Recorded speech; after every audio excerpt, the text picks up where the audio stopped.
Hello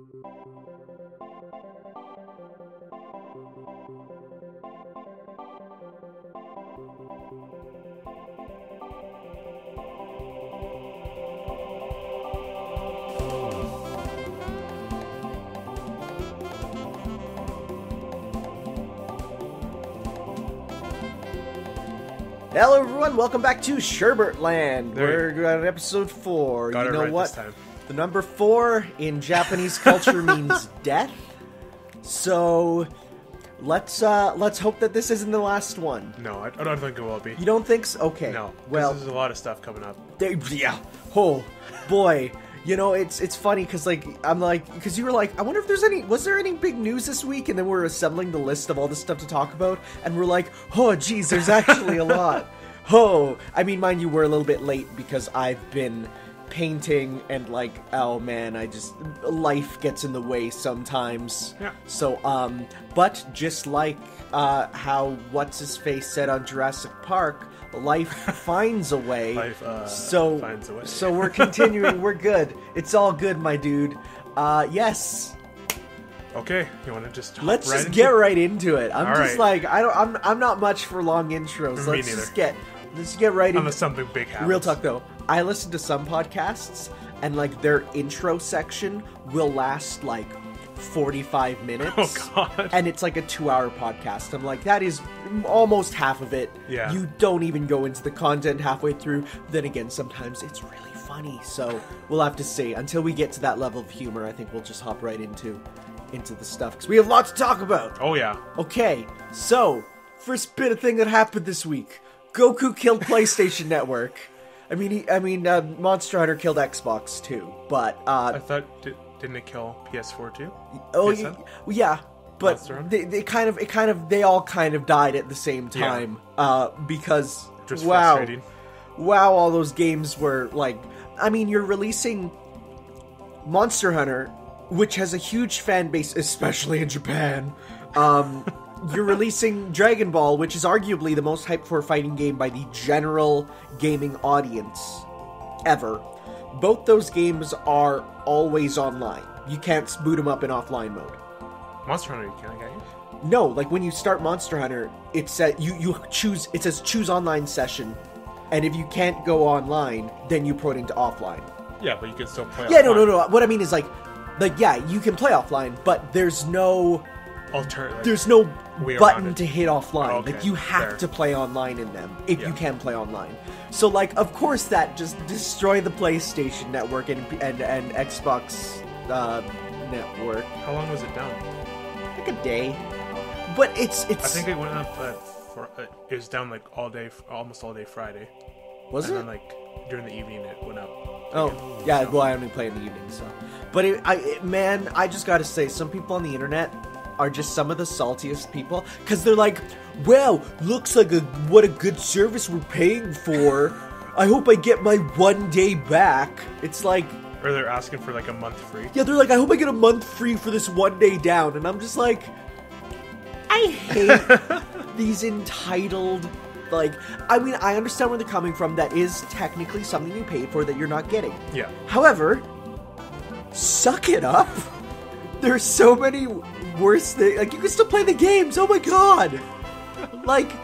Just wait 5 minutes. It's like a kid it's like a kid saying, "Mom, I want supper," and Mom's like, "Just wait. I screwed up on supper. We'll have to redo it." And the kid's like, "I want a week's worth of supper when you give it to me because I deserve it."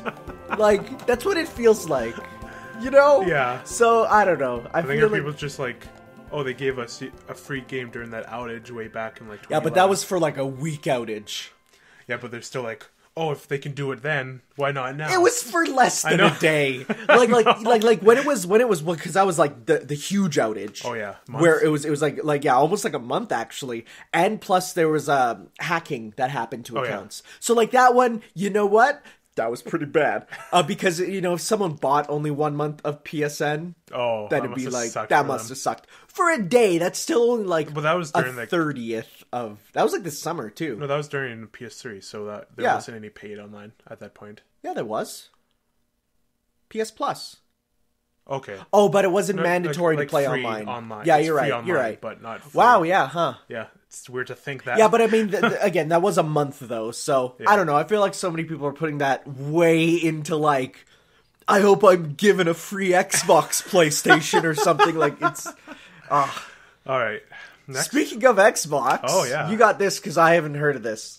So since Xbox is failing on all fronts, They decided to Dude, they have this program where it's basically like it's almost like PS Now. You know what PS Now is?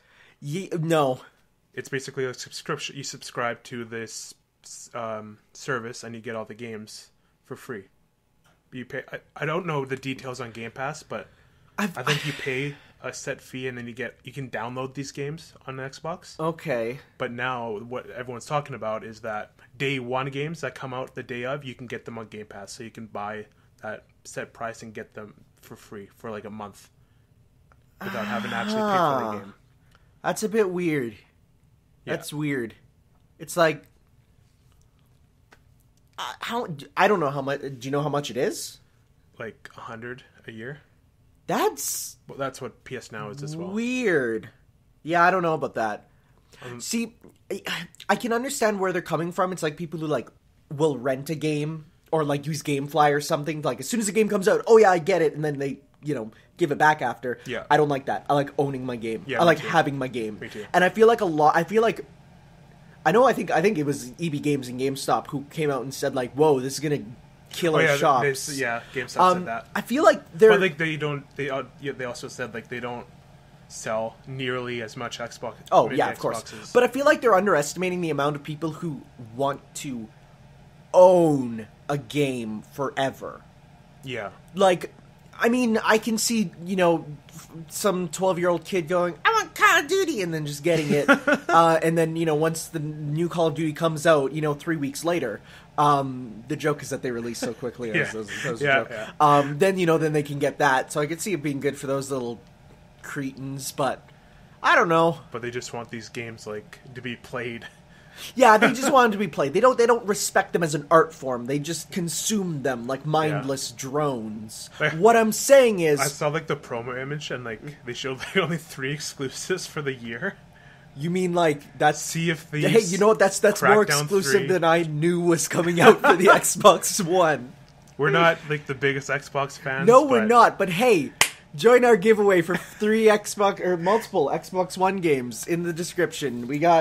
You got a Halo Definitive... Well, no, because Master Chief Collection is 4 games. 1, 2, 3, and 4. Oh, right. And then we got Gears of War, which is 1. So yeah, go into our description for more information on that if you are a fan of Xbox One. We're really not! That's okay, though. Yeah. Because... like what you want to like.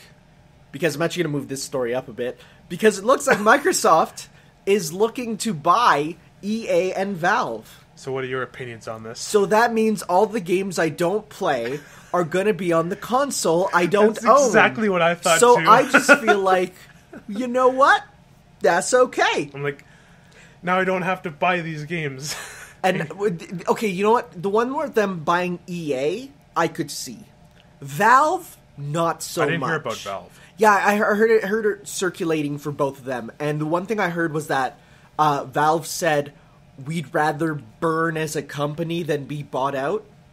Wow. So, unless Gabe Newell was given a lot of money, I can't see that happening. But EA, I can. I mean, EA stocks after Star Wars went to nothing. Oh, yeah. So, like... But that would mean, like, all these sports games and all this, the Star Wars games... They're going to be exclusive to Microsoft. But, like, what's Disney's take on that? When they want it, like... Well, no, Disney's entirely separate.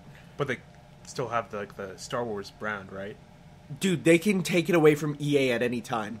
Okay. If this happens, they'll be like, yoink. I mean, honestly, I think at this point they probably already have, and we haven't heard about it after the debacle. Oh, yeah. With well, no, they're rebooting the progression system in March. Yeah, but I don't care. Me neither. Like, who cares? Because I think the other one was, though, then the PUBG guys were saying that they were going to be bought out. And so, like, Microsoft's kind of buying everything.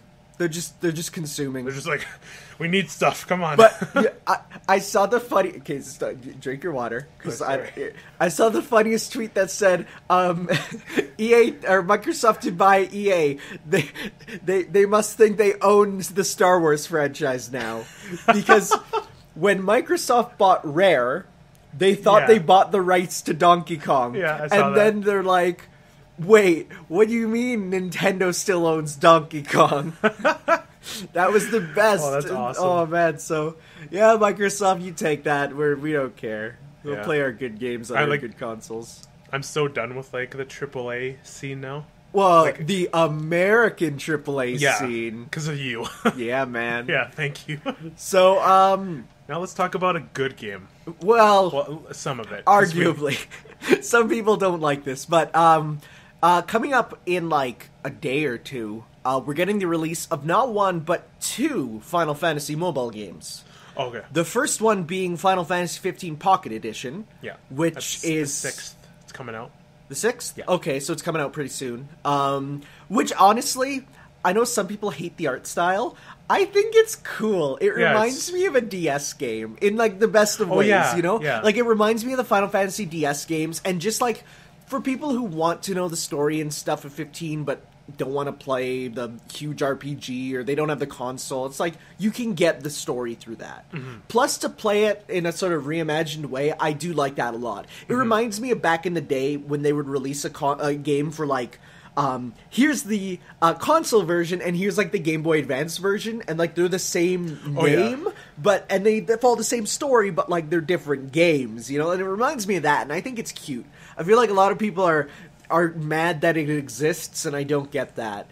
If you don't like it, don't get it, but it doesn't hurt anyone. And it's better than the other Final Fantasy 15 mobile game. Oh, I hate when I see those ads. I absolutely hate it. It's, like, I see these ads, and we're talking about the one that's basically the game new of... Empire. The New Empire, which is, like, all those crappy mobile games. But I look at it, and all I think of is, that's funding the good games. That's funding the good games. Because people put in billions of dollars into those things, and so it's like, so I'm just like, you know what? I saw people on the bus playing it. Really? Yeah, and I'm like, oh my god, that's weird. Wow. Because I saw them playing this crappy mobile game, and I'm like, haha, what a loser. And then I saw Noctis pop up, and I'm like, oh no, what a loser. But actually, we are getting a really good Final Fantasy mobile game coming out today. Opera Omnia? So it's going to be out by the time the podcast is up, but it's coming out today. And what it is, so you know, the Dissidia games, they was on the PSP. It was a mixture between a RPG and a fighting game. So you had RPG elements with leveling up and all sorts of stuff, but then you had the combat. Dissidia NT removes all the RPG elements. It's just it's a competitive fighter. There's no leveling up. It's all cosmetics for characters, and it's very heavily balanced for just that true, like, esports experience. Okay. So they took the RPG elements and made it into its own game. Final Fantasy Dissidia Opera Omnia is basically Final Fantasy All-Stars for mobile. Okay. So it's an old school RPG featuring, like, honestly, like, from every game, like 10 or so characters. So, like, it's not just limited to the ones that are in Dissidia NT. There's, like, pretty much everyone from everything, which is really cool. Wow. And it's like a kind of a gacha game, but it still runs on, like, the Dissidia engine of, like, you need to do brave attacks to build up your brave meter, and then you cash it in with an HP attack. Okay. So, but it's an RPG. And so it's coming out right away. If you got the Dissidia game, then you get a code for, like, a bonus free spin. Because it's a gacha game. You're gonna have to get spins, right? Yeah. But it looks cool. I'm really excited because it's kind of neat seeing, like, some of these really, really old designs, which you've only seen in sprite work, be turned into, looks very similar to, like, the, Pocket Edition models, kind of. But okay. They look mostly like the Final Fantasy DS game models. Oh, okay. So it's really neat seeing these characters who you've only seen in sprites and full voice acting, which is cool. Oh, that's cool. So, like, having these characters who, like, you've never heard or seen in any other way. Yeah. In a cool new light. And so I'm really excited to play that. So yeah, it's coming out today, and I'm gonna get it because how much does it cost? It's free. Oh, it's free. It's a mobile gacha game, so they're gonna get the money from people fair. who are like, "Oh, I need to get Zack Fair. I need it," Because are there 15 characters in there? Oh yeah. Oh dude, there's all the characters from 15. Okay. Because there's at least 4 characters, because you can make a full party of pretty much from every game. Okay. So you got you got everyone, and even the villains you can play as. So that's cool. Nice. So yeah, no, it's like it's really neat, and I'm excited for that. I'm not huge into mobile games, but honestly, like I feel like the ones that Square Enix put out are pretty good. Did you know you can get basically Final Fantasy 1 through 9 on mobile? I did. Yeah. Yeah. Do you know they're like $30 on mobile? Yeah. It's kind of weird, but you know what? Hey, some people play them. I can't. But No, I can't play phone games very long. the cool thing is, see that controller right there? The one on the Switch? Yeah, that can plug into my phone, and I can use it as a phone controller. Oh, that's cool. It's the, I guess I shouldn't point because it's audio podcast, but it's the, 8-bit NES-style controller, but it has, all the buttons that Retro Bit, I think, put out, and I got it for my Switch, but it's compatible with everything. Like, I could hook it up to my PS4, and it works with everything. So that's pretty cool. Play some Monster Hunter on that. I could see that. It's possible. Yeah. Dude, I played Monster Hunter on the Wii U using the... No, I played it at a friend's house on the Wii, because it first came out on the Wii as try, with the old Kidney Classic controller. Oh. Huh. Yeah, so it's not much. That's a better version of that, really. Fair. So, all right. Speaking of whoa, that was a segue. All these segues this episode. Whoa. What are we? A DVD copy of Paul Blart Mall Cop? Because he tries to segue on the cover. He says, my dick's on fire. What? Have you've seen all the edits of instead of Paul Blart Mall Cop? Oh, this is the best. Oh, that's good. Okay, speaking of, you can get this one actually, because I did the last one. Alright, so, the Monster Hunter has the Horizon DLC, not all of it yet. The first part. Yeah, the Watcher costume for the Palico, it's, being phased out on the 6th, I believe. Yes. The quest, you get it in, so you have to be rank 6, rank 5 or 6? 6. No, it's 5, because I had it at 5. Okay. Yeah, you have to be rank 5 to get the quest, and then you have to kill a bunch of, Barnos? Barnos, yes. While avoiding, Taziki Yaku or whatever. I hate that thing. Why? It's just annoying. To avoid his flash, you just roll behind him? Yeah. Yeah. I know. I'm getting used to him. Anyway, so make sure you get that before it goes away. Is it ever going to come back? I'm pretty sure it will. I think what they're doing is it's a limited for the first edition people who get it, early adopters, and then because in all the other Monster Hunter games, they don't remove quests. Okay. So I'm pretty sure it's going to be then. Oh yeah, it'll come back. At this time, probably around the time the Alloy costume gets put out. Okay. And then it'll be there permanently. Cool. So cool. Yeah, because that quest is good for farming wing drake hides. It's a really cool Palico costume. Yeah, it's nice, because the nice thing I'm really appreciating about Monster Hunter, which goes into our next story, is the costumes that are crossover costumes aren't just pieces that get added on. They're not equipment, so you can't mix and match. For example, in Monster Hunter Generations, I could put a Samus helmet on, and then put on Marth's clothing, and then put on, use Link's, pants or whatever. And I guess some people might not like that, the fact that now it is a single set, and it is a model swap that also changes the voice.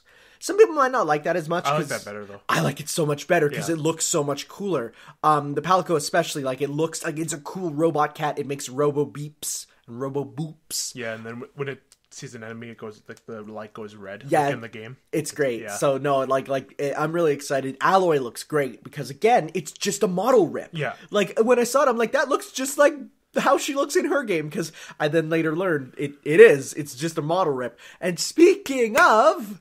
that leads into the next crossover costume that is coming out, which is Ryu and Sakura. Oh, they look so good. Yeah, because it's just the Street Fighter V models, and it looks great. The trailer is so silly, but it's so awesome. Oh, Monster Hunter always likes to be a little silly. But, not only are you getting, the characters that look 100% accurate, you get their voices when you do combat. Mind you, only Japanese, but whatever. you also they're adding in gestures, which are paid, which kind of sucks. But you know what? The best part, the costumes are free, so I'll take that. Yeah. So you can do like Hadokens and Shoryukens.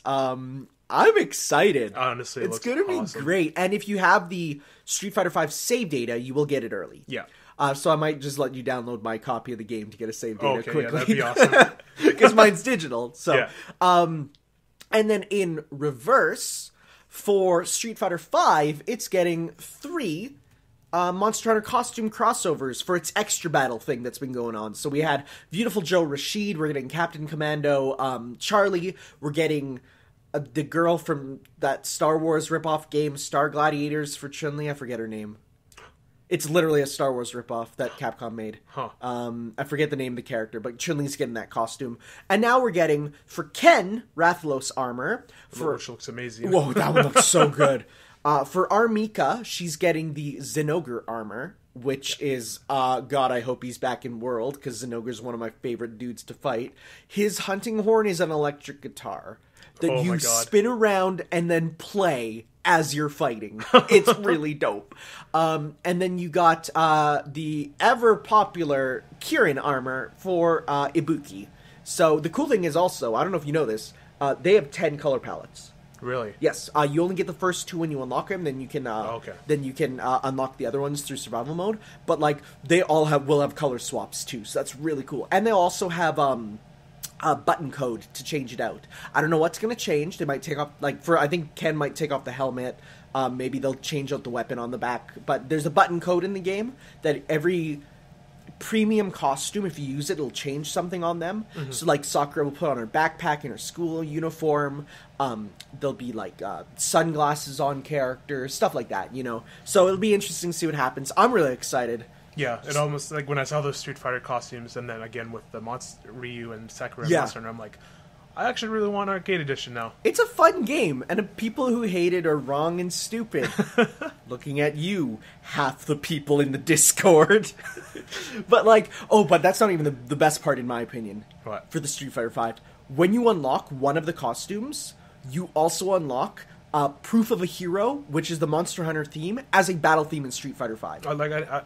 It's so good! And honestly, I'm looking at this, I'm like, I would really like every single, extra battle costume to give a song, because unlockable songs in games are just my big favorite. Oh, yeah. So, honestly, the Street Fighter V soundtrack is by far the best Street Fighter soundtrack ever. It is a real good soundtrack, and every update brings more.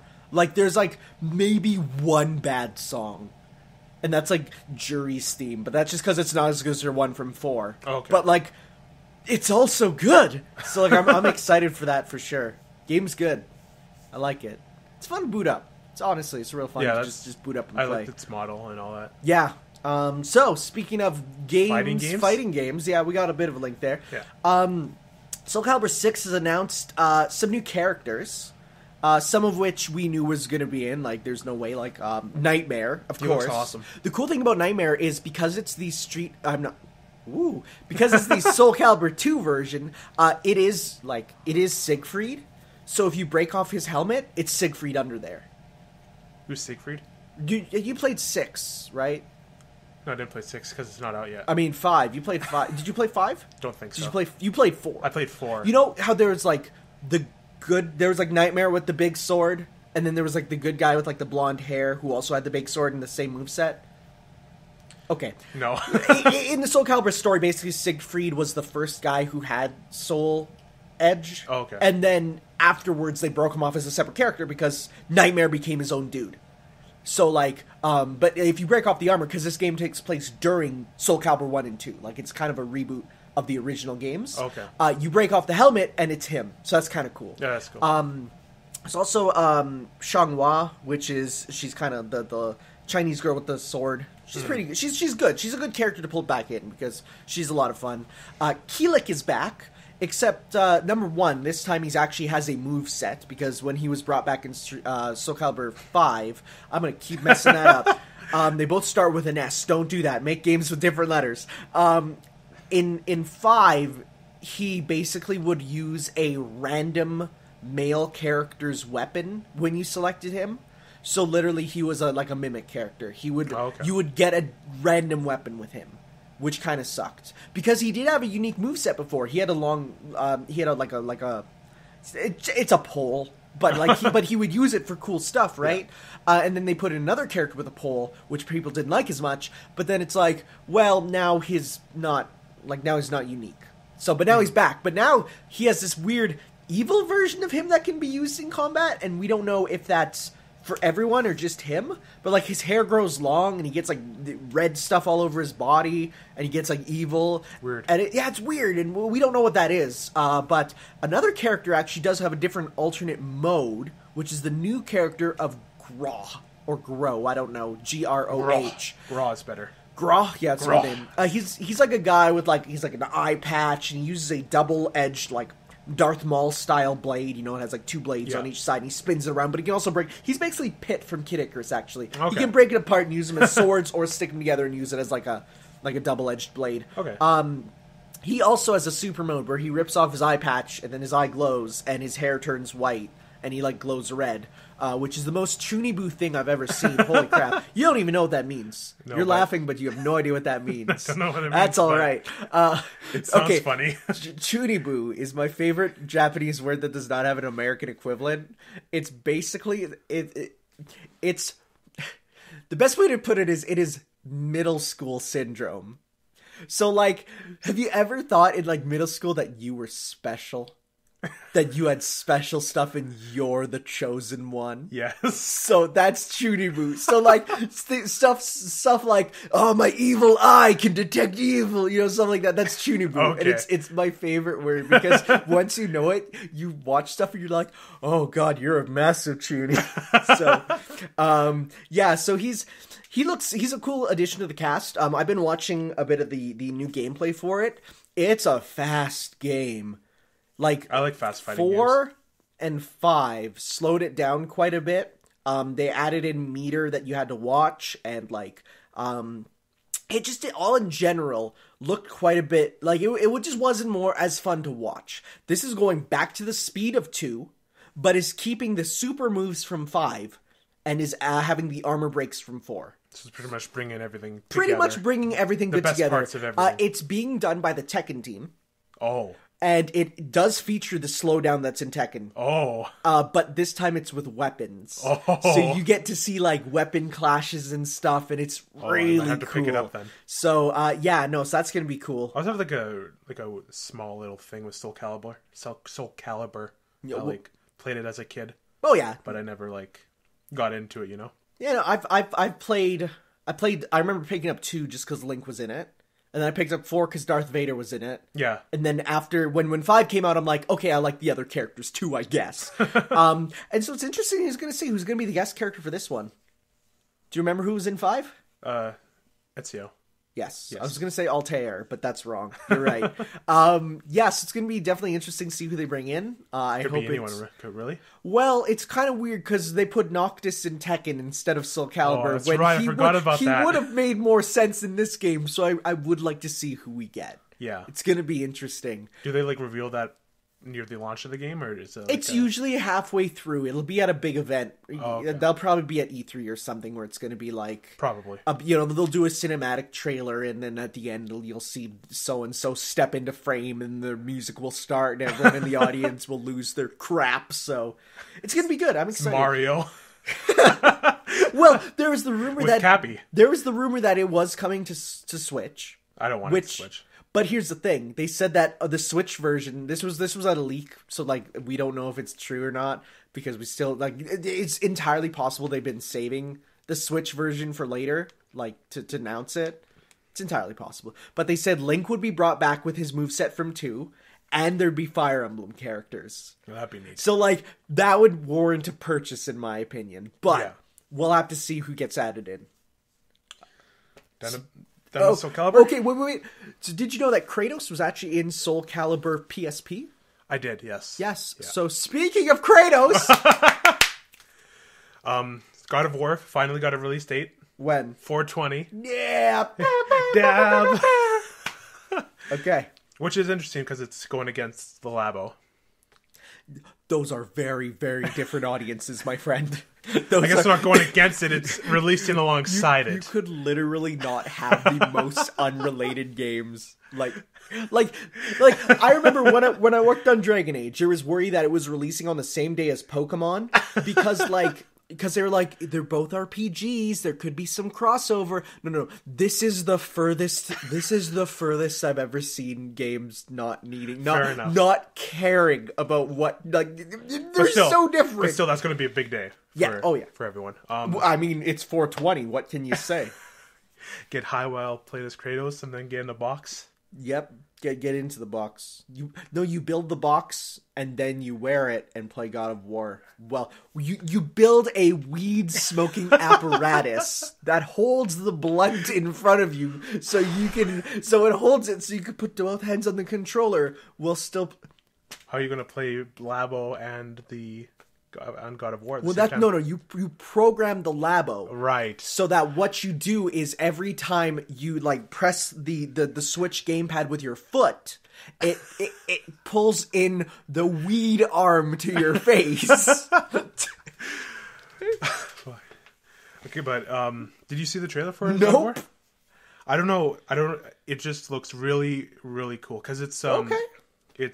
This trailer pretty much confirms it's a continuation of Kratos' story. Well, we knew that, didn't we? I wasn't confirmed, I don't think. I remember interviews saying, like, no, this is the same Kratos and it's a continuation, like, right when it was revealed, because I was wondering that, too. Okay, because I guess I missed it, but this is, like, in the trailer, they just talk about, like, there's something, like, really wrong with you, Kratos, and, like, it feels like you... Really?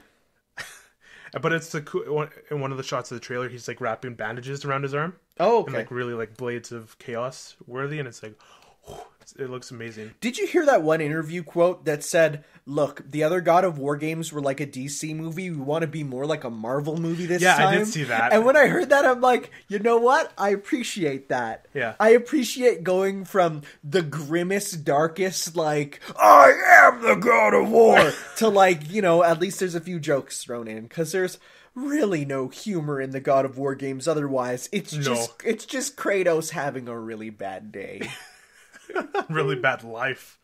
But with Arceus, it's he's like, I think the whole story with the bringing Kratos' wife's and Arceus' mother's ashes to Norse mythology. I guess they're just hopping from mythology to mythology now. They're bringing her ashes somewhere in Norse mythology, and like Arceus is like realizing like he has to come to grips with like his like demons. Okay. And all that, like, he has what Kratos has, that, like, hatred. Okay, yeah. That, like, internal hatred for everything.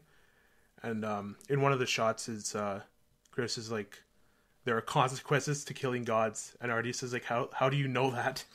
How do you know that? It's like, because he wiped out an entire religion of gods. Yeah. So, okay, I just find it interesting that, like, I remember when it was first revealed, people were like, what? God of War doing, like, a religion that's not... like Greek? Yeah. And like, I'm not even the biggest God of War fan, but I'm like, guys, in like the PSP game, you get an Ifrit and you fight like a couple like Persian gods. Yeah. Like like there's this whole thing of like other god, like all the gods exist in God of War separately. Yeah. All the religions exist. And you could kill them all. So that wasn't a big twist. Did you know what the original ending of what God of War 3 was? No. Dude, Kratos was gonna kill Jesus. Oh, I do remember that. Like, yeah. literally, there's stuff talking about like the Jesus stuff, and like it was originally gonna be Kratos goes and fights like the god, and like that would have been so cool. But oh my god, imagine the backlash and controversy! I couldn't imagine. Holy crap! So they reeled that back, but I think I can honestly see them doing like 2 or 3 games for Norse. And just then do a new trilogy in the North. I don't know about a trilogy. North. I feel like there's a lot. I feel like they're gonna do like kind of like how Assassin's Creed did like 3 in Venice, and then after that they come 3 in Venice. In Italy. That's 2. 3 is in the No. What I mean is there was 3 games. Oh, I thought you meant like the Venice. third No. game. Okay. No, but then like after that, then they sort of like they didn't do a huge chunk of games in a region. They just kind of did 1 or 2. Yeah. So I feel like they're gonna rein it back a bit, and then do like maybe 2 here or 1 in a big DLC, and then it'll be like then we're gonna move on to the next one, and then by like 2030, then we'll get Jesus versus Kratos. I'm so excited. That's gonna be awesome. Yeah, but you should really check out the trailer, even if you're not going to get it, because it's like it looks really really get cool. It. Fair enough. I've like honestly, I'm at a point where there's so many games I really want that like if it's a game I only kind of want, I'm like I gotta hold back. Fair enough. I gotta like not only time but money. Like there's so much. So, well, I'm gonna get it. Speaking of games I really want. And me too. Yeah, this looks good. So there was some Norse. There we go. Some more Persona 3 and 5 dancing news. So you need to describe this to me because I know nothing. Okay, so basically it talked about a new mode called COMMU mode. Okay. Now, mind you, in Japan, COMMU is the name. It's short for communication, but it's what they call social links. So it's basically social links mode. And it is what will comprise the story. Is that what those cutscenes in the trailer was? Yes. Okay. So this is what we'll describe. This is what is basically the story of 3 and 5. So basically the stories are, for 3, Elizabeth, she's the Velvet Room attendant from 3, invites the whole party down to the local dancing club, which is there in Persona 3 and you can go to. And she's like, yo, we're gonna throw the dankest party. And everyone's like, this game is really serious. This is the time. And it takes place right around the same time that I think Persona Q does, so the whole party's there together. Crap hasn't hit the fan yet. It's all good. But it does take place pretty much in the middle of the story in one night. So it does not go against canon. Okay. Meanwhile, in Persona 5, you have... This takes place after 5. Really? And it has the Velvet Room attendants, I forget their names. It's... What? Spoilers, but it's... I don't remember their names either. No, it's okay, they explain it. Like, the one? No, they explain it. They're back to 2. What? They explain it. What are you talking about? Dude, it's fine. Well, this is spoilery, kind of. Not really, because it's hinted at. Whatever, it's fine. It's okay. No, I don't remember her name. I know one of them's Justine. Oh, yeah. Justine and... The other girl. Whatever. Yeah. They invite the party to a Velvet Room dance room. And they all dance. And, no, they challenge them to a dancing competition. Huh. So that's what it's going to be. That's... So it's good. So, but the thing is, like, the story is not a bit... It's not like Persona 4 where... Like...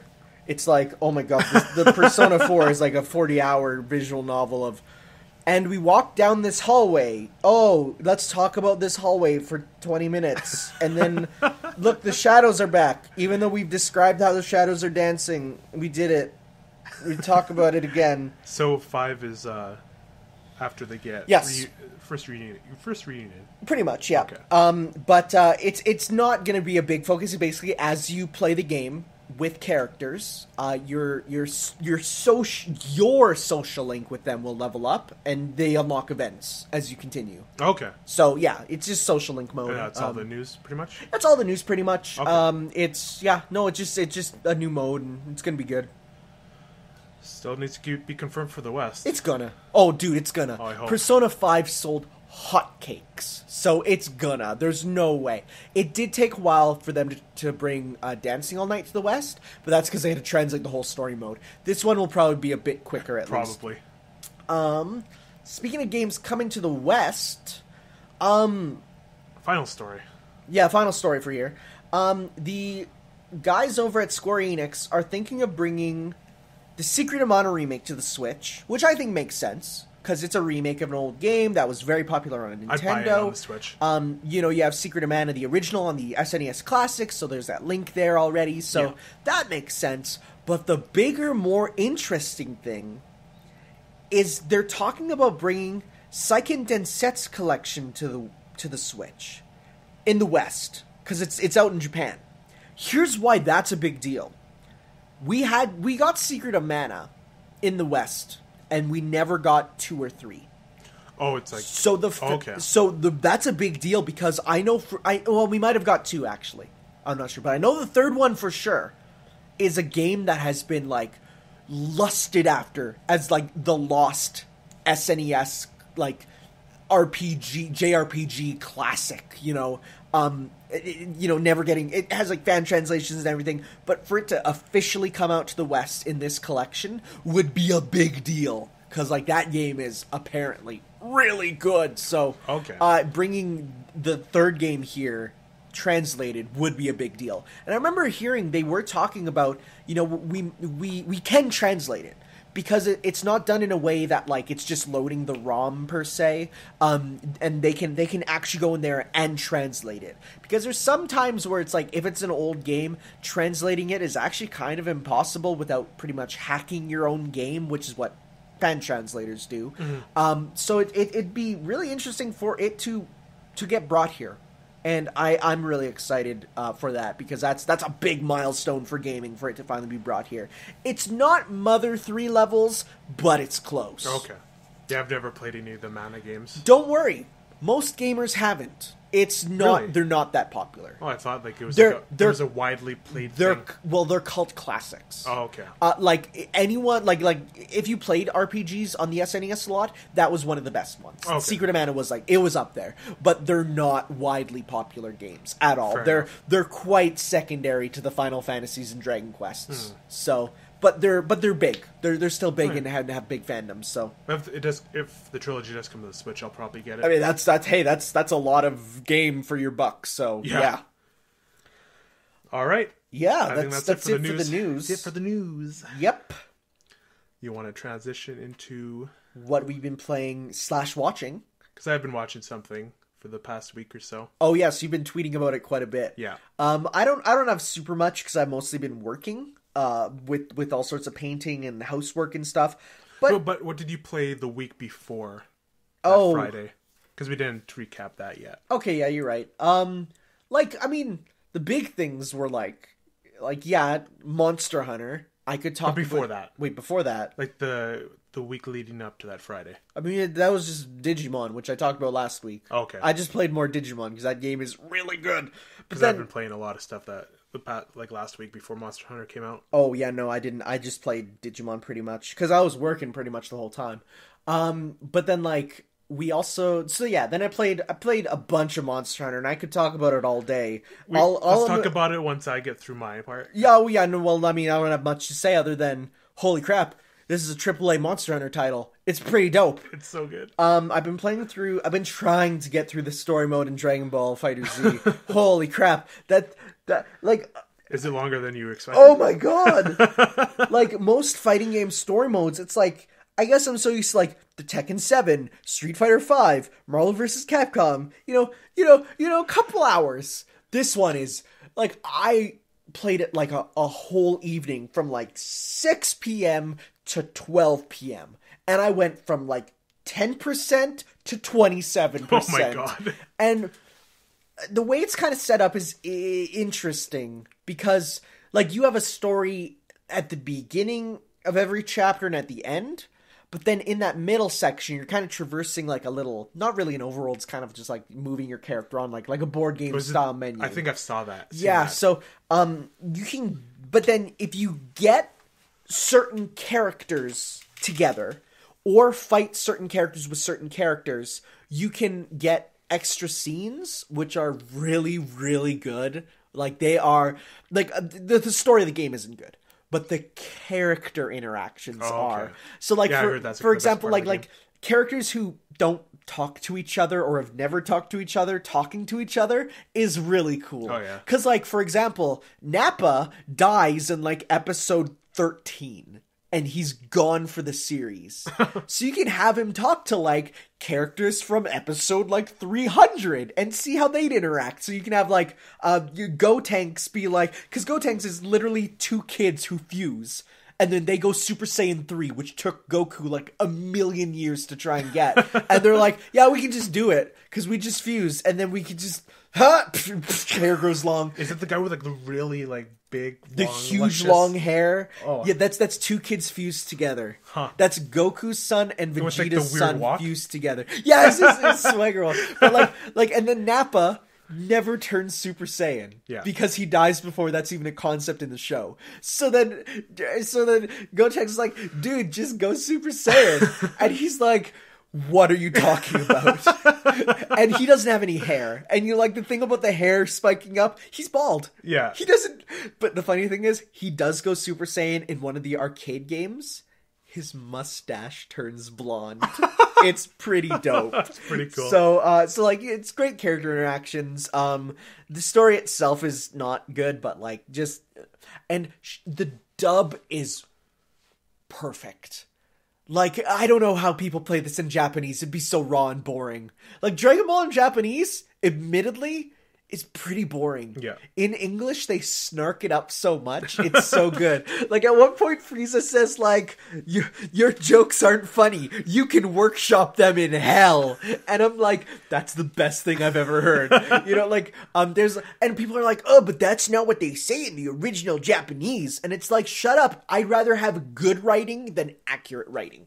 Yeah. Like, it's just so much more fun in English, which I love. How's the fighting? Like, have you played online a lot? Yeah, I did. I actually got some wins, which is good.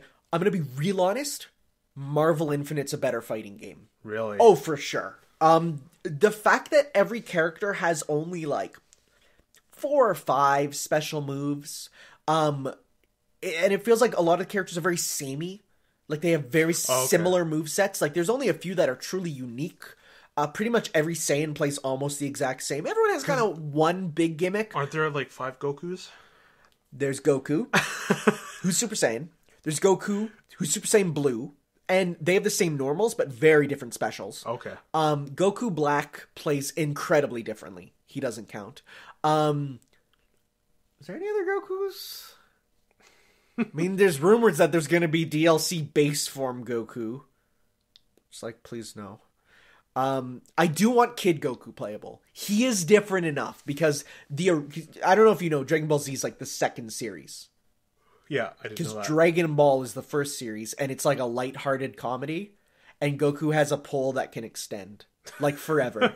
like literally, he can just like that'd be really interesting for a character. So I do want Kid Goku. Yeah. But, yeah, no, there's, you can make a team full of Gokus.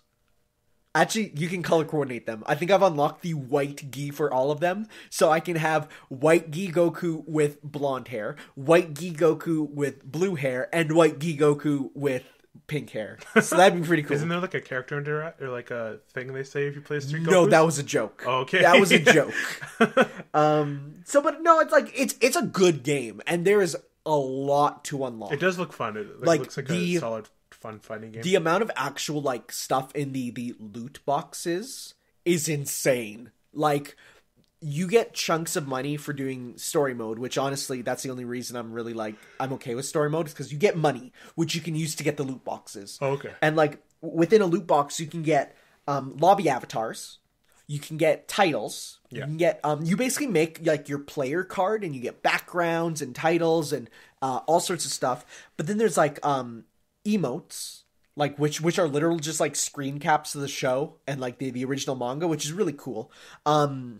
You can unlock, then you can get like character colors. You can get narrators, which can be used when you're watching a replay. You can get characters narrating their own battle, which is really cool. So there's a lot to unlock there. And like, I only have 9 of the like Overwatch style duplicate coins. You need 10 to redeem it for another loot box. Okay. So like, but like after all this time, I've only got 9 duplicates. So there's a lot in there. Cool. Like there is a lobby avatar for every single character with all of their color palettes. Wow. And characters who aren't even in the game or just in cutscenes. Really? Yeah, and they each have their own color palettes too. I did unlock a ultra rare, like they're on a rarity scale of 1 star to 4 stars. I did unlock a 4-star lobby avatar, which I've been proudly rocking. It's Gold Frieza in his red color palette, meaning he looks like Iron Man. It's pretty dope. I have seen that. It's really good looking. So so that's what I've pretty much been playing, getting through all those. What are your thoughts on the lobby system? I hear people don't like it very much. I have literally no issues with it. No. Yeah, I like those kind of lobby systems. It's slower than a menu, but if you press R2, you get a menu. Yeah. So and if you're searching for games, you can just run around. Yep. So I think it's more fun. Okay. Yeah. Any more thoughts on Dragon Ball? No, other than we should play some later. Yeah, we should. Yeah. Yeah. So you want me? Go ahead. Okay, so floor's open. So I started the last week with finishing Plague of Shadows. Oh, what did you think of the story? I loved it. I think it was so much better than the first one. Such a better story. Yeah. Oh my god, I nearly cried at the end. Did you hear the official, like, did you download? You got the Shovel Knight soundtrack, right? Yeah, I do. Did you get the Plague of Shadows soundtrack? No, but it's on Spotify. Okay, so they didn't do, like, you know how they did the arranged Shovel Knight soundtrack after? Yeah. They didn't do an arranged one for Plague of Shadows, but they added a special bonus track. I think I listened to that, I'm like, this sounds wildly different. I played it in the car, I'm pretty sure, a couple times. It's called Alchemy by Mint Potion. Oh, yeah, maybe. It is such a good song once you know the story. Like, oh my god. It's so good. That's my favorite for sure. I love how Plague Knight plays, too. Yeah. I love it. I love the firing them down at an angle. Like, it really changes how you look at the world. I love the jump, too. The hold it to charge and release. Yeah, I finally got used to that. It's so good once you're good at it. I also found, like, the boss killer potion. Oh, yeah, no. The explosion that explodes 3 times in one place. I found, for that, the bosses are easy, but the levels are hard. Yeah. Versus with Shovel Knight, where the levels are easy and the bosses are hard. That's a good trade-off. Yeah, no, for sure. It's going from Kirby to, because Kirby is levels easy, bosses hard, to like Mario. Yeah. So the final boss was better than Enchantress by a long shot. Oh yeah. Did you know that in the first phase where you're fighting the Shadow, if you stand still, you win automatically? I tried doing that, but it kept hitting me. Well, no, you need to literally, as soon as the battle, like the first phase versus the Shadow, like, he won't move until you press a button. Oh, okay. If you don't press a button as soon as the battle starts, he will stand there and you will defeat yourself. That's cool. Yep. Huh. But I like the second phase of the fight, too. That's a good phase, yeah, for sure. Yeah. Definitely better than, I feel, the Spectre Knight final boss, which you'll see later. I feel like Spectre Knight is really cool, but I don't feel it reaches the same level as Plague Knight. But it's still really good. Yeah, I'm looking forward to playing his campaign, which I think I'm going to play when King Knight comes out. Yep. To play the other half of the full experience. Fair enough. When it comes out. But yeah, the ending was really good. At that point I realized it's an alternate story. Yes. Not like a side-along story. Yeah. So, I like that. I liked how it was alternate instead of side-along. I think, honestly, my opinion is it is a alternate story that does, like, canonically kind of take place. But here's why I think. I think it's New Game Plus.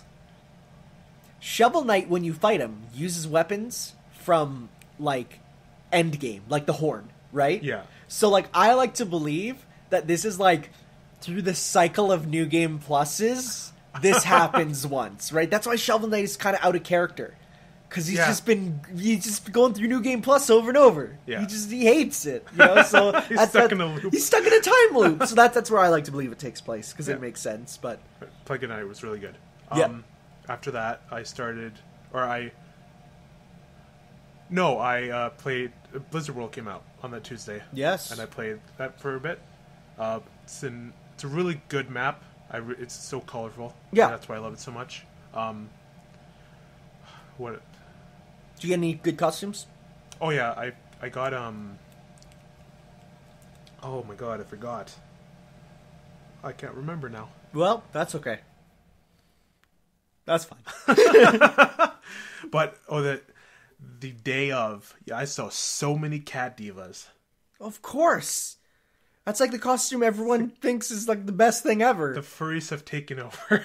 I wouldn't call cat ears on a girl furry. That's not furry. Okay. Like if Diva was there wearing a fursuit, then yes. But cat ears is not furry. That's gothic Lolita. That's a totally different bag of... that's totally different everything. Yeah. Why I can't think of any costumes I got because I haven't gotten it yet. Okay, there you go. But I like how it starts in the Hearthstone Tavern and like just the music, just the small touches they put in that map are really like solid. Yeah. Because like when you're walking up into the Warcraft area, you can hear the Warcraft music playing. Cool. And the closer you get to the speaker, the louder you can hear it, type thing. StarCraft area is the StarCraft area. I think the least cool part of that map is the Diablo area at the end. Okay. So you just go into the Black Knights like temple, and it's just kind of like. I'm gonna be very honest. This Overwatch is the only Blizzard game I've ever touched. No, I lie. I played Rock and Roll Racing on the SNES. There's nothing in there. There's nothing in there for that, which means I hate it. That game is awesome. The Lost Vikings. Yeah, but it's not Rock and Roll Racing. That game's the best. Maybe there's like a little like tiny car somewhere. God, I love that game. That game is awesome. But yeah, it's a really cool map. I think it's not my favorite. I don't think, but it's definitely up there. Good. Yeah. Nice. Then I finished Mute Muds. Oh yeah. Yeah, it's one of those 2D platformers I love. Really? Yeah. Huh. Because I got it on 3DS, I never finished it. But then when it came to Switch, I'm like, I gotta finish this. And I think it's really challenging. That's a combination of multiple games, right? Yeah, there's the Deluxe Edition, then the Super Challenge. Okay. I only finished the Deluxe Edition. Okay. But like, once you've done like the final level, I'm like, oh, I'm done. Because there was this like this door you go into, and it's like all the stages again. Oh yeah. But then like, all the enemies are invincible, so you gotta rely only on platforming. Fun. And I'm like, oh, that's just an optional thing. I'll just finish the game. But it's like, that's the other half of the game you have to go through to like get it all done. Okay, huh. So I did all that final level though. Probably holy challenging. Shit. Okay. Took me. Well, there's a part where you have to like drop down, and one of the muds are like coming this way, and you got to time it just right so he goes the other way, and you can kill him before he comes back. Okay. But there's like the diamonds, the collectibles. Okay. I missed one of them. So like, and then you go up and around and back. So I had to drop down, do that whole section again without dying. Fun. Yeah, that was not fun. But and then the last part where you have to like, it's like a barrier down a little bit that you're going, and then like a platform at the bottom, so you have to fall, but you have to like glide. You just gotta time the pixel right frame. Okay, yeah. So it's a pixel perfect. Pretty much. Okay. It's not easy. No, it doesn't sound like it. But then I finished that the night before. Like 100% of that game the night before Monster Hunter came out, which I wanted to do. Hey, mission accomplished, because now you got a game that will never let you play another game, pretty much. Nope. Actually, I looked on Facebook today. My one friend, 60 hours. How? 100% of the Monster Hunter. How 100? He beat everything. I don't know how. He had like the final armor on. He showed his save data, and it had a star on it. I don't know how. So like, yeah. Oh my god. Oof. How many hours do you have? Me? Yeah. I haven't checked. I think I'm probably... Well, it's just like when you load up the game. Dude, I just mashed through it. I don't look. I think I have about 25 hours. Well, no, last night I looked and it showed you at 17. No, it's at 25. Okay, well, maybe you played for a lot more than I thought, because... Okay. I have. Okay. Where do you want to start? You start, because I don't have much to... I'll go off what you say, because you're the newbie. I've been playing since 3U, so... Okay. So it's just whenever I think about it, it's just it gets in your mind. Yeah. Monster Hunter is a game that 100% gets in your mind. And you will, when you're just sitting there, you'll think about the motion of your weapon hitting the monster. I just think about the movement of the monster and how like seamless it transitions into like the environment and how real it feels when you're playing that game. You know they motion capture cats for some of the monsters, right? Really? Yeah. Oh, that's cool. Well, yeah, because cats are real creatures that, so that they'll get a cat who's like, go like they'll put a little food there and that'll be like the hunter. And then the cat will be like, or like a little mouse toy. And so, yeah, they will motion capture a cat stalking its prey. Oh, that's sick. It's the coolest thing ever. It's great. But the gameplay loop in that game is one of the best I've ever played. Right? It's like just the act of sorry, my phone's ringing. Just the act of upgrading armor, going out, killing the monster, grinding the monster. It never gets like boring. I will say the armor, like the amount of grinding you need to do in this one is so much less than any other Monster Hunter game. That, yeah. And yet, I find myself wanting to do it more because of, at least for me, the SOS quest system.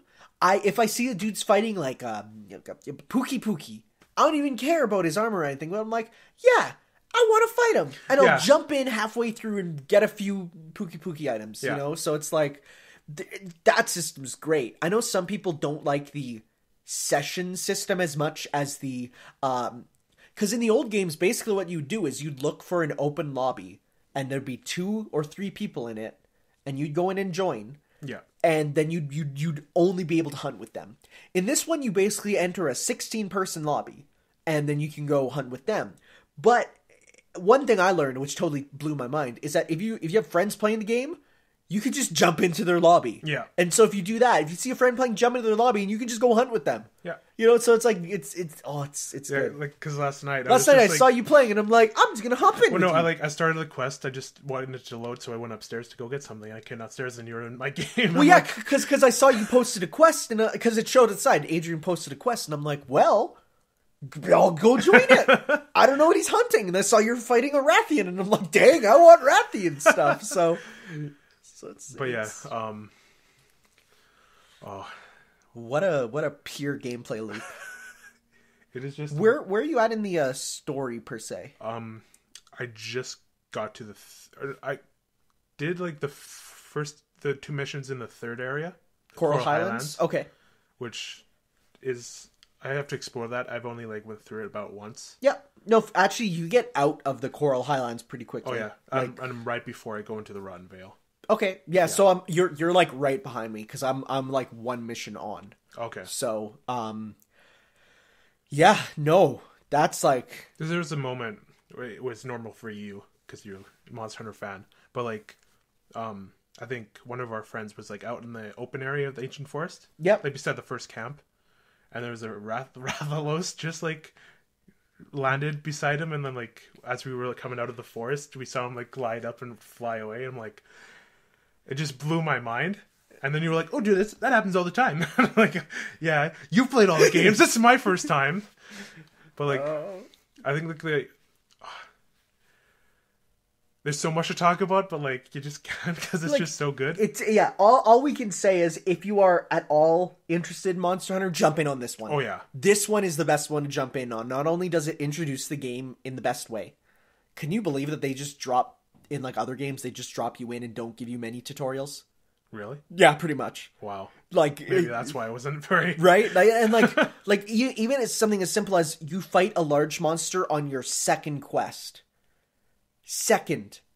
Yeah. Like every other monster, I noticed that too. You have like 10 mushroom collecting quests you have to do. Because I remember in 4U. Oh my god, it took a while. Like those mushroom quests suck. So like you jump in right away and like you're already hunting a Greek Jaguar. You're already going, and it's like no, for sure. Which is like now that the point I'm at is like just a regular enemy now. You see him and you're like whatever. And he's still passive too. He doesn't even. Oh yeah, he'll just run past you. Well, the Anjanath, he sees you. Well, I'm at a point now where I see Anjanath and I'm like, yeah. Like, I mean, I'm not terrified of him like when I first started. Oh, yeah. But like, I'll see him and I'm like, maybe I'll just hit you a couple times. Whatever. Yeah. One thing I will recommend, because I don't know many people know about this, dung pods. I've had a few of those. Do you know what they do? Just shoot them at a monster twice, they flee. Oh, really? You want to get rid of a monster who's in the area that you don't want? Shoot 2 at him, he'll run away. Really? Yes. Huh. That's what they used to be, dung bombs in the previous games, but now they're dung pods. So Okay. really good. That's a pro tip. So There's like I have to integrate like those special items in the system more when I'm fighting monsters. Yeah, because you don't have to use them all, because there's so many options that like you can hunt in totally different ways. Like one way that a lot of people do is they do sleep bombing, where basically they have one or more people with sleep element weapons. Yeah. They hit a monster enough to give him the sleep element. He falls asleep there. You put a bunch of bombs around him, and then you use a huge attack, because the attack that you use on wake up does double damage. Okay. So when they're asleep, put a bunch of bombs, do a huge attack with something, the bombs all go off, you do an attack, that number is doubled.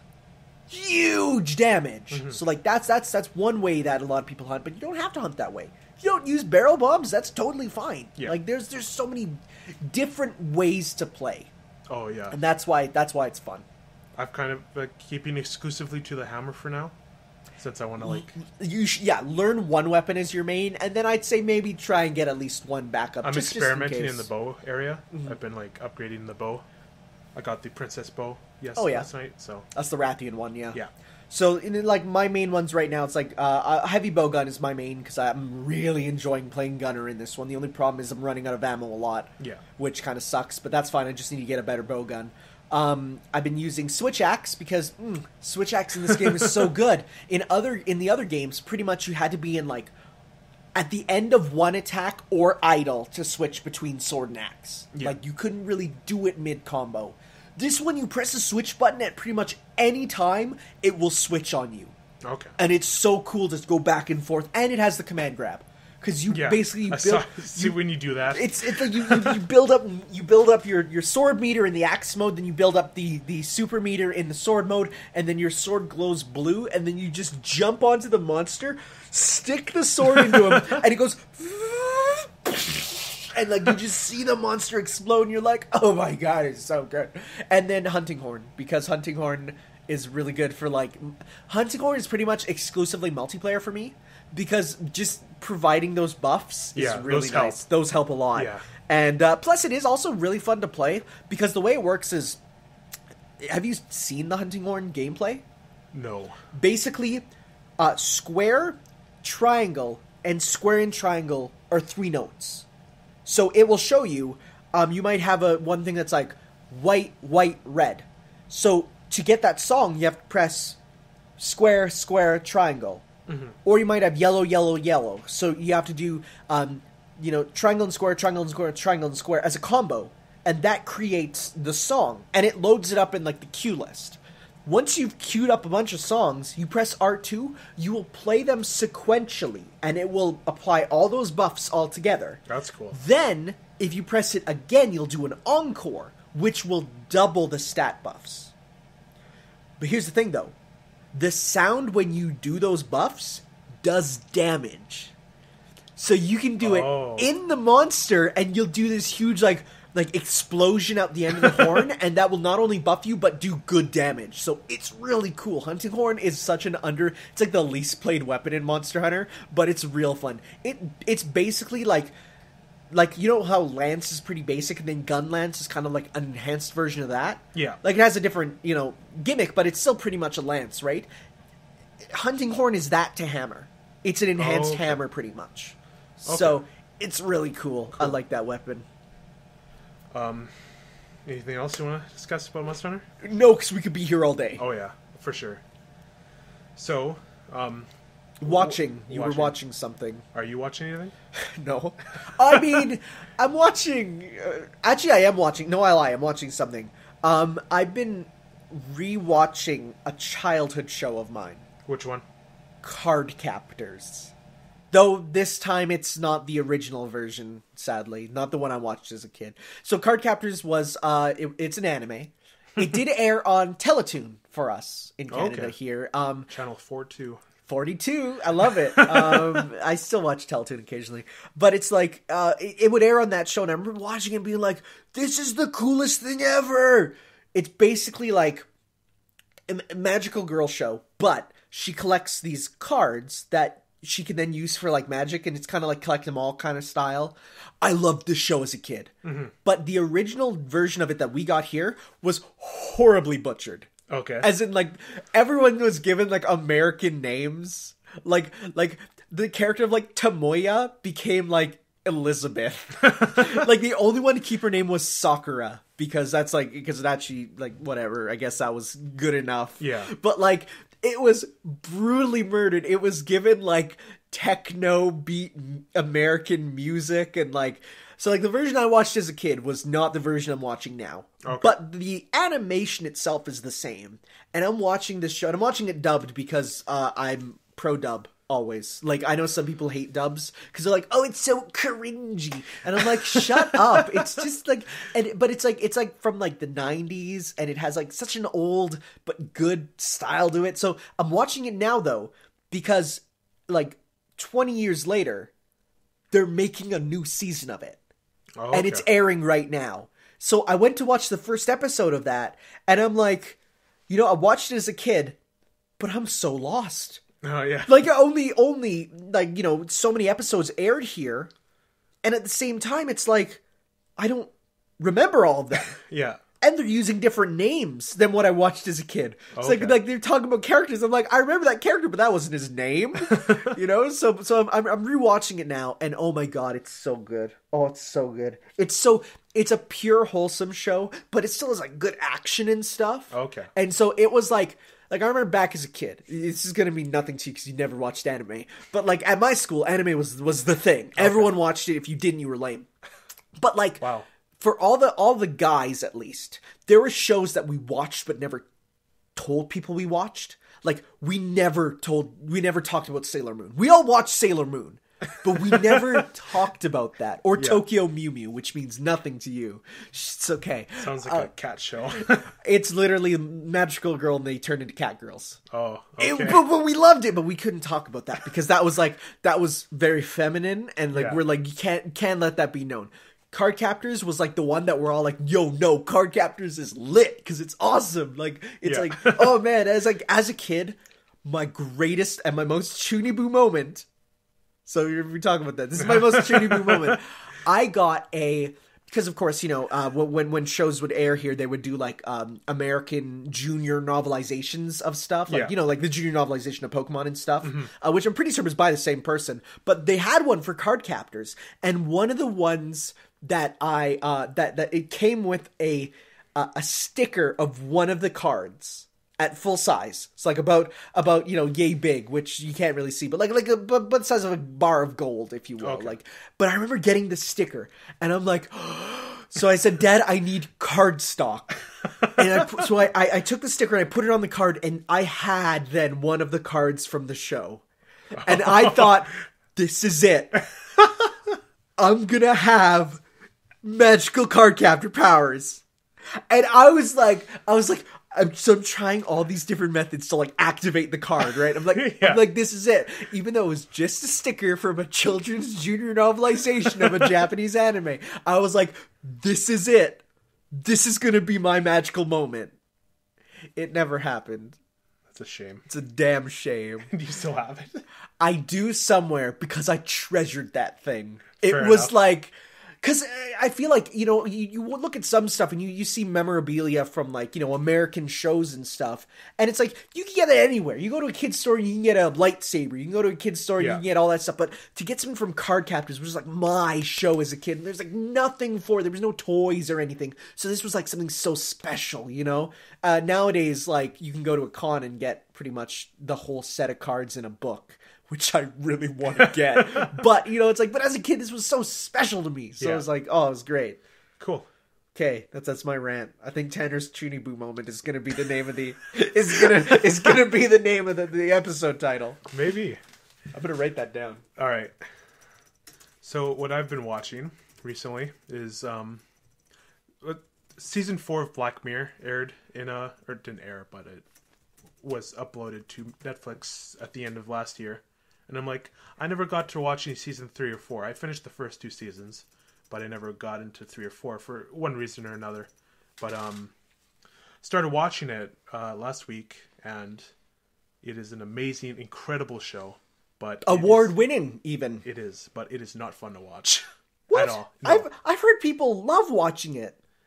It's okay. Maybe the first 2 seasons were like, oh, this is kind of cool, but like the first 3 episodes of season 3 are the most like they make you worried, honestly, because it's set like the first episode isn't set in the present day, but isn't the first episode with the pig?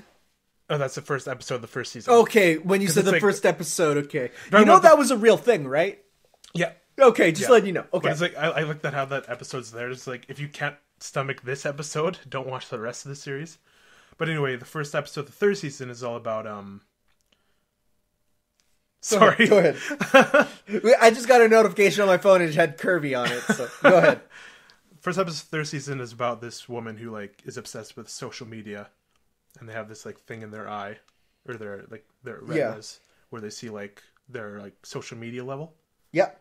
And what she needs like a certain level to get a successful down payment on a house. Or be able to be in that house to be popular with everyone. Oh, is this the one where like your social currency is like your Facebook likes, pretty much? Pretty much. Yeah. Okay, yeah, I heard of this one. Yeah. And then it like gets darker and darker, and then like she just loses her mind. But interestingly, it's one of the few episodes that has a happy ending. Okay. Where the technology is removed. Wow, from her. spoilers! Oh, it's fine. It's not really. I'm not that type of person. Fair enough. I know anyone who's like, if you even say the word ending, they're like, it ends. Spoilers. It's like, I know some people like that. God, shut your face. But yeah, basically that's a happy ending. Second episode, which screwed me up the most, which it wasn't like, it's not something like you'd see, but it's certainly possible in the future. It's this guy who tries out a new technology, like a gaming technology, like almost. I've heard that this episode is the worst episode. The worst episode of the series? Yes. I heard the video game episode is the worst episode of the series. Definitely not the best. It's a horror episode. I've heard that the ending was also super... it's like the only one that like everyone predicted the ending of. Well, I think like once you got to the end of it, it's like, yeah, I know where this is going, but like okay. The beginning, it's kind of like what's going to happen. Okay, like, fair enough, yeah. Basically, like 2/3 of the episode didn't happen. That's... Oh, yeah. Yeah. Yeah, no, it's... I've also heard that isn't like there like a Hideo Kojima wannabe in it? Yeah, there is. Yeah. It's of course. But yeah, third episode's all about the little eye in your computer. Right there. Yep. Hi, Mr. FBI. I'm waving at him. I love the idea that there is like an FBI person watching everyone on Earth, meaning there is like a 1-to-1 ratio of FBI agents to people on Earth, meaning there's like 30 billion FBI agents out there. Yeah. Just whatever. I don't think there's 30 billion people on Earth. I think I pulled that number out of my butt. I don't know how many people are on Earth. But it's all about this kid, 16-year-old kid, who does something on a computer, and it gets caught by the hacker, and he's going to use that video as like blackmail. And it's like, if you don't do these things that I tell you to do, I'm going to leak this I'm going to send this to everyone in your contacts, and your life's going to be ruined. And throughout the episode, was he smoking a weed? No, he was. Was he wearing women's clothing? No. You hesitated on the no. No, I'm just like, he was looking at something on the computer he shouldn't have been. Anime? Spikes on the audio. Should have got that Crunchyroll subscription, dude. You wouldn't have to pirate anime, and this wouldn't have happened. Yeah, but join Crunchyroll with promo code. No, I'm kidding. I don't have a promo code. Hey, Crunchyroll, though, if you're watching, please sponsor us, though. Yeah, but anyway, he wasn't doing something good on the computer, and he gets told what to do. He eventually has to kill someone at the end. Wow.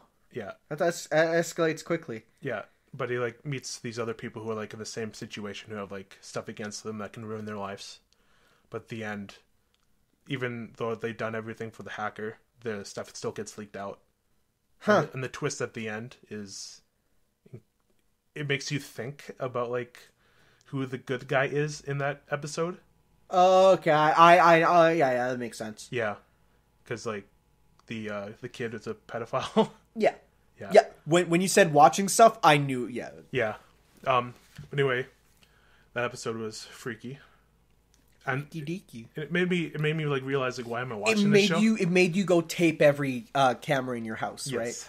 Yeah, I know. My dad likes to do that, and every time I take it off, because I'm like, I'm looking at you, FBI hacker / Russian hacker man. You see me doing something bad, you tell me to stop. He's looking at us. He's looking at us. Hi. Hi. How's it going? But yeah, those 3 episodes made me think like, why am I watching this? It's just like not fun to watch, but it's certainly like thought provoking. But then episode 4, San Juneripo.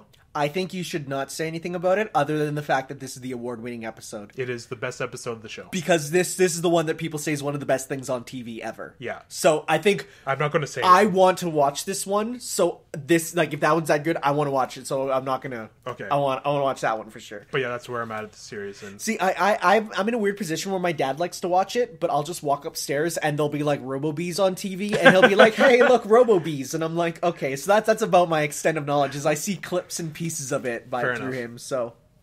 White Christmas is also one you got to watch. Okay. Yeah. But anyway, that's what I've been watching. Something that isn't video game related. Slightly. It's a little nerdy and it goes into goes sci-fi-ish. Yeah. So I'd say it's related pretty much. Yeah. So. All right. I think that's time for a break. Because I'm thirsty. Me too. And so when we come back after the music break, we'll play some I'll figure out in post. Yeah. We will start going into our Q&A session, which we planned up. So that'd be good. All right. See you guys in a sec. Bye.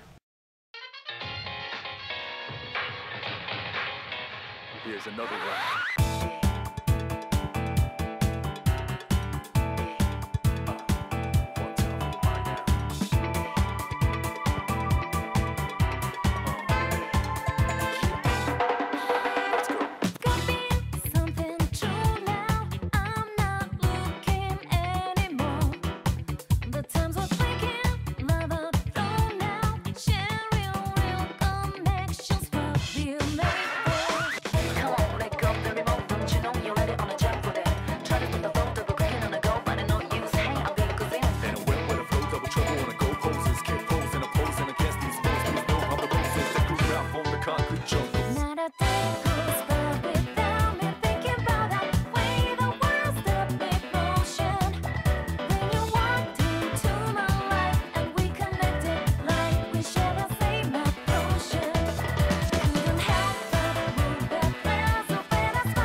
And we're back. Boy, we had some good donaires. Oh yeah, those were good. Okay, well, I think we need to explain, because donaires are not... You know donaires are like only in Canada, right? Yeah. They're okay, so in other places in the world, they are called doner kebabs. But we don't call them that. They're donaires. Because actually, the Canadian one is quite different. So it's like a pita with shaved meat. Yeah. And then, like, you fill it with all sorts of other good stuff. Like, I had lettuce, pickles. I don't even like pickles, but they were good in it. Banana peppers and tomatoes. And then I got, like, sweet sauce, tzatziki sauce, and donair sauce. We got all three? I always get all three. Oh, that sounds disgusting. No, it's so good. You get every bite is a different flavor experience. Yeah, tzatziki's terrible though. What? I hate tzatziki I love sauce. tzatziki. Yo, I dip my souvlaki in this tzatziki. It's so good. No, it's something. No. Take souvlaki, dip it in tzatziki, and then take that meat with the sauce on it, and then dip it in rice. Then you get you get rice, sauce, and meat all in one bite, and it's so good. Oh, jeez. I'm a food mixer. I'm not. My mom will not mix food at all. She will use a separated plate if she can. Like, I would rather...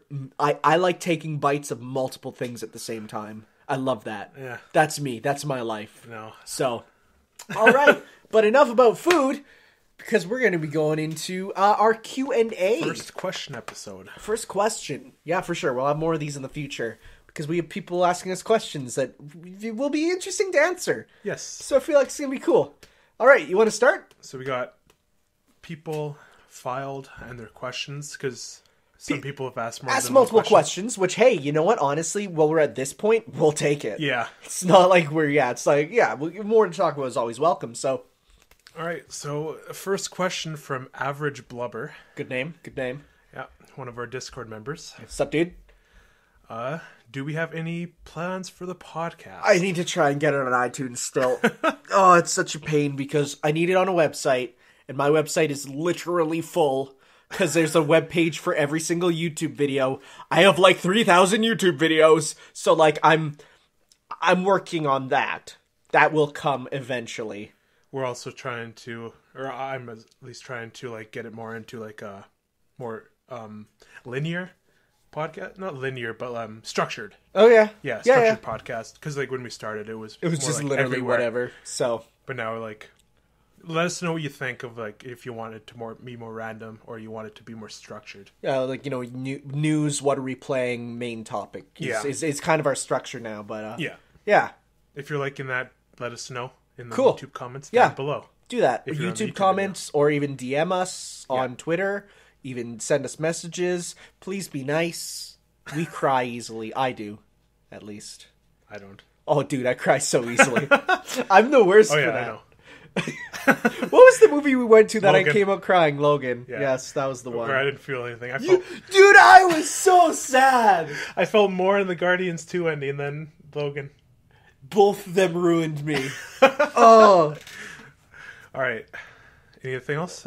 Question-wise? No, that's about it for that, for the plans for the podcast. We don't have anything big planned. No, it's not that big yet. It's not like we have we're planning on spinning it off to a TV show, and we're working on the movie rights. There's going to be a video game made by Arc System Works. It's going to be a 2D fighting game. Just two characters and Beat as the final boss. All right, next question. What will you do if this blows up and you get a big podcast following? Not much different from what we're doing now. I don't think Probably just more giveaways, maybe. That's about it. I don't know. We don't. Seeing what people like and what people don't like. Yeah.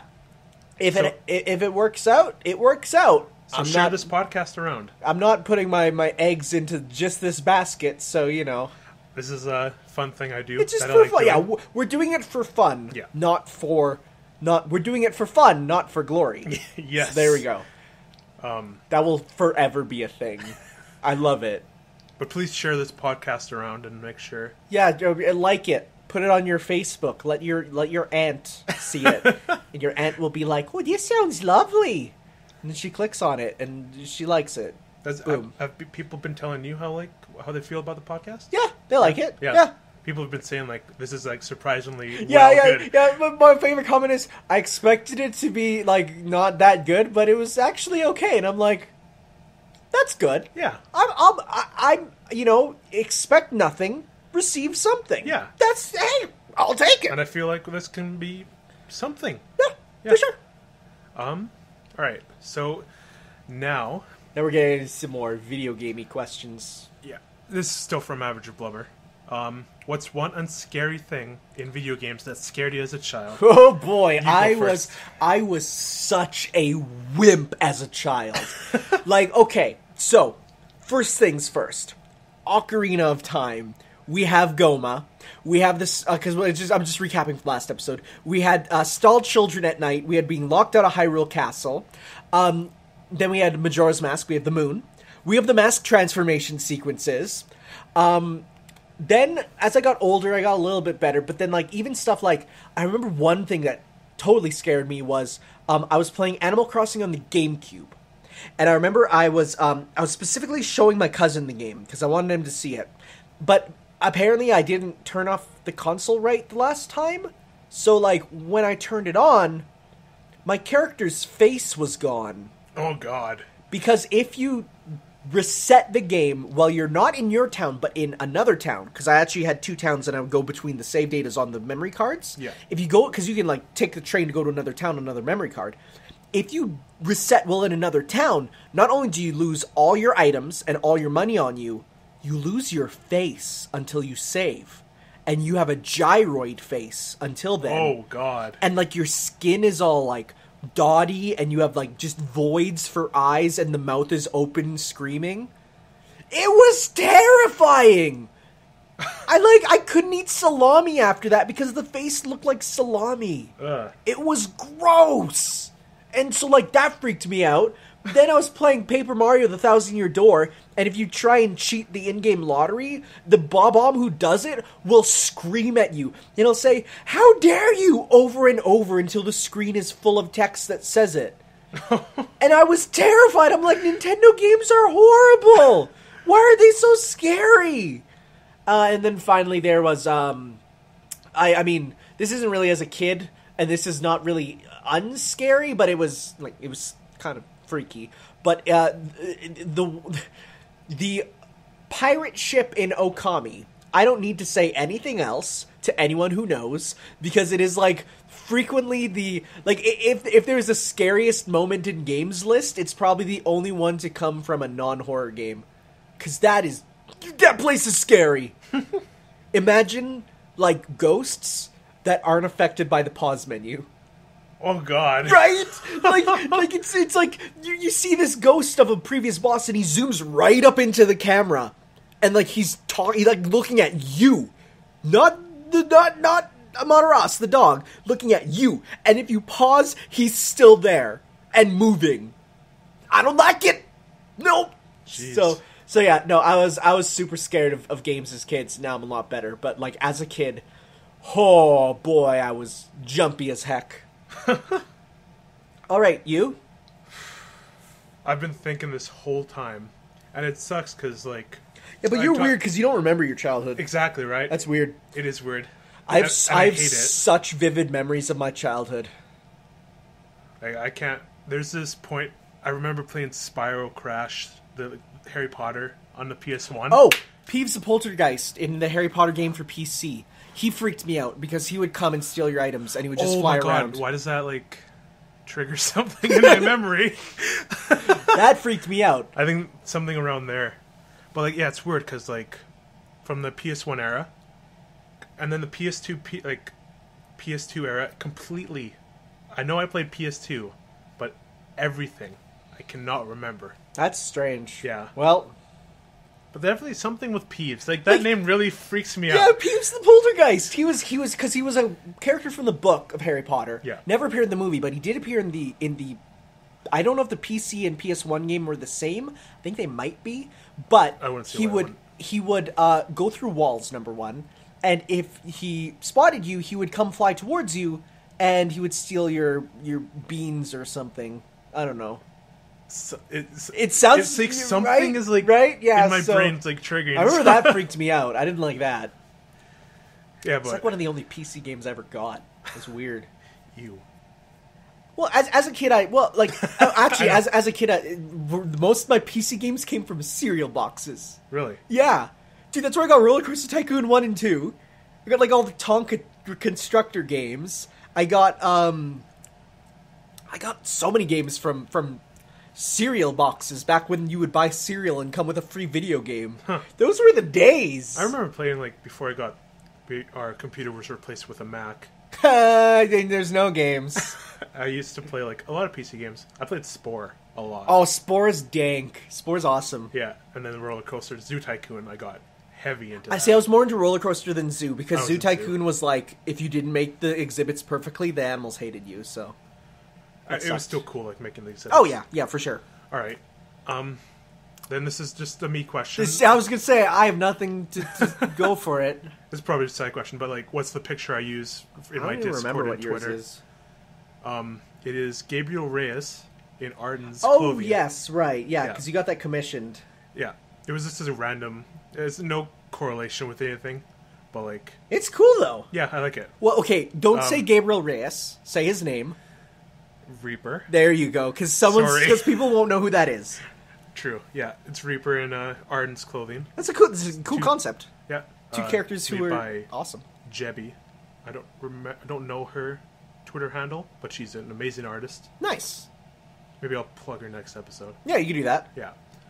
Okay, so that's all the questions from Average Blubber. Thanks, Thank you. Blubs. Can I call him Blubs? I want to call him Blubs from now on. Yeah, it's fun. When he listens to it, he can tell you. I just get a message on Twitter. No. Okay, so next question, or only one question from my good friend Colton, yes, who I work with. What 2017 games do we plan on going back and playing? Okay, so I don't know if he means ones that we've started and need to finish, or ones that from 2017 that we haven't played yet and are going to. I think it's a better thing to talk about games we haven't played. Okay, yeah. Yeah. So for sure, new Danganronpa V3. That's like I'm still going through the anime that comes before the game, and then after that I need to so badly. I'm so excited for that. Other than that, I actually got through most of the games from 2017 that I really wanted to. Like, there was a lot of games in 2017, but that's like the last one on my list to strike off. Okay. For me, it's Nier Automata. Oh, that's a good game. Oh, that's a good game. I want to get through Horizon. Yeah, I don't... I'll get the Horizon armor in Monster Hunter and squint, and I'll pretend I'm fighting this will be good. So, it's not a 2017 game. They're not 2017 games, but I want to get through the Wolfenstein collection. Oh yeah, yeah, and then eventually play 2 as well. Yep. There's a lot of Switch games, a lot of Switch indie games that came out last year. I want to. Oh, I didn't even think about the Switch indies. There's a lot there that I want to play. Like, I still need to get Stardew Valley. I have it. I still need to play it. Golf Story. Yeah, that too. God, yeah, no, there's a lot. There's a lot. God bless Nintendo. Actually, speaking of 2017 games that I'm still playing Fire Emblem Warriors. Yeah, I see you play that every so often. I just finished the last DLC pack. So I got all the bonus costumes. I got through, like, the stories of them. There's still extra missions to go through and still some unlockables. Like, basically, you can get, like, before the patch came out, before the newest version, every character's weapon would go up to, like, level about 300 power, right? Like, the strongest weapons you would get is their main weapon with power unlocked. And that would be up to 300 power. Okay. Now they've added in another item that you unlock for them, which lets that exceed their power. So you go from a 300 power weapon to a 650 power weapon. Mm-hmm. That's double the strength. It's really good. So, like, I have one character with their fully powered weapon, which is Azura. And oh my god, she will, like, with one super, kill bosses. Like, just a super. Wow. Like, she's really good. So, like, I've been working through that and trying to get as much as I can, because there's 2 more packs of stuff, and next one's coming out in February. So, yeah, I've been enjoying it. I don't own it anymore.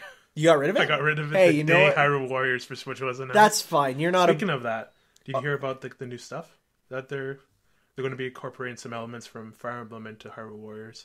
Well, to make the experience it's the better. character switching. They're just gonna. But and easier to get the A rank. Wait, really? Yeah. Oh my god, that fixes one of the biggest complaints I have. I didn't know that. Yeah.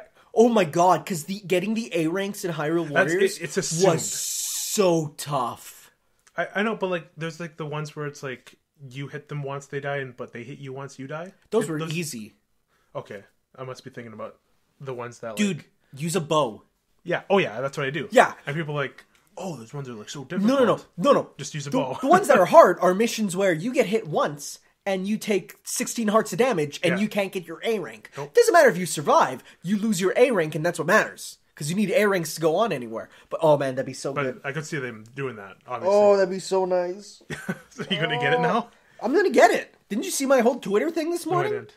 Dude, like I posted a picture of Wind Waker Ganondorf in like, well no, the Wind Waker Ganondorf costume. Yeah. And I'm like, this is like my favorite Ganondorf design. Like a thinner version of Wind Waker Ganondorf looks so badass. And everyone's like, yo, what? And I'm like, yeah, it's gonna be in the game. And everyone's freaking out. And then I remember like, I never used, like I played a little bit, but like I never used like the sand rod.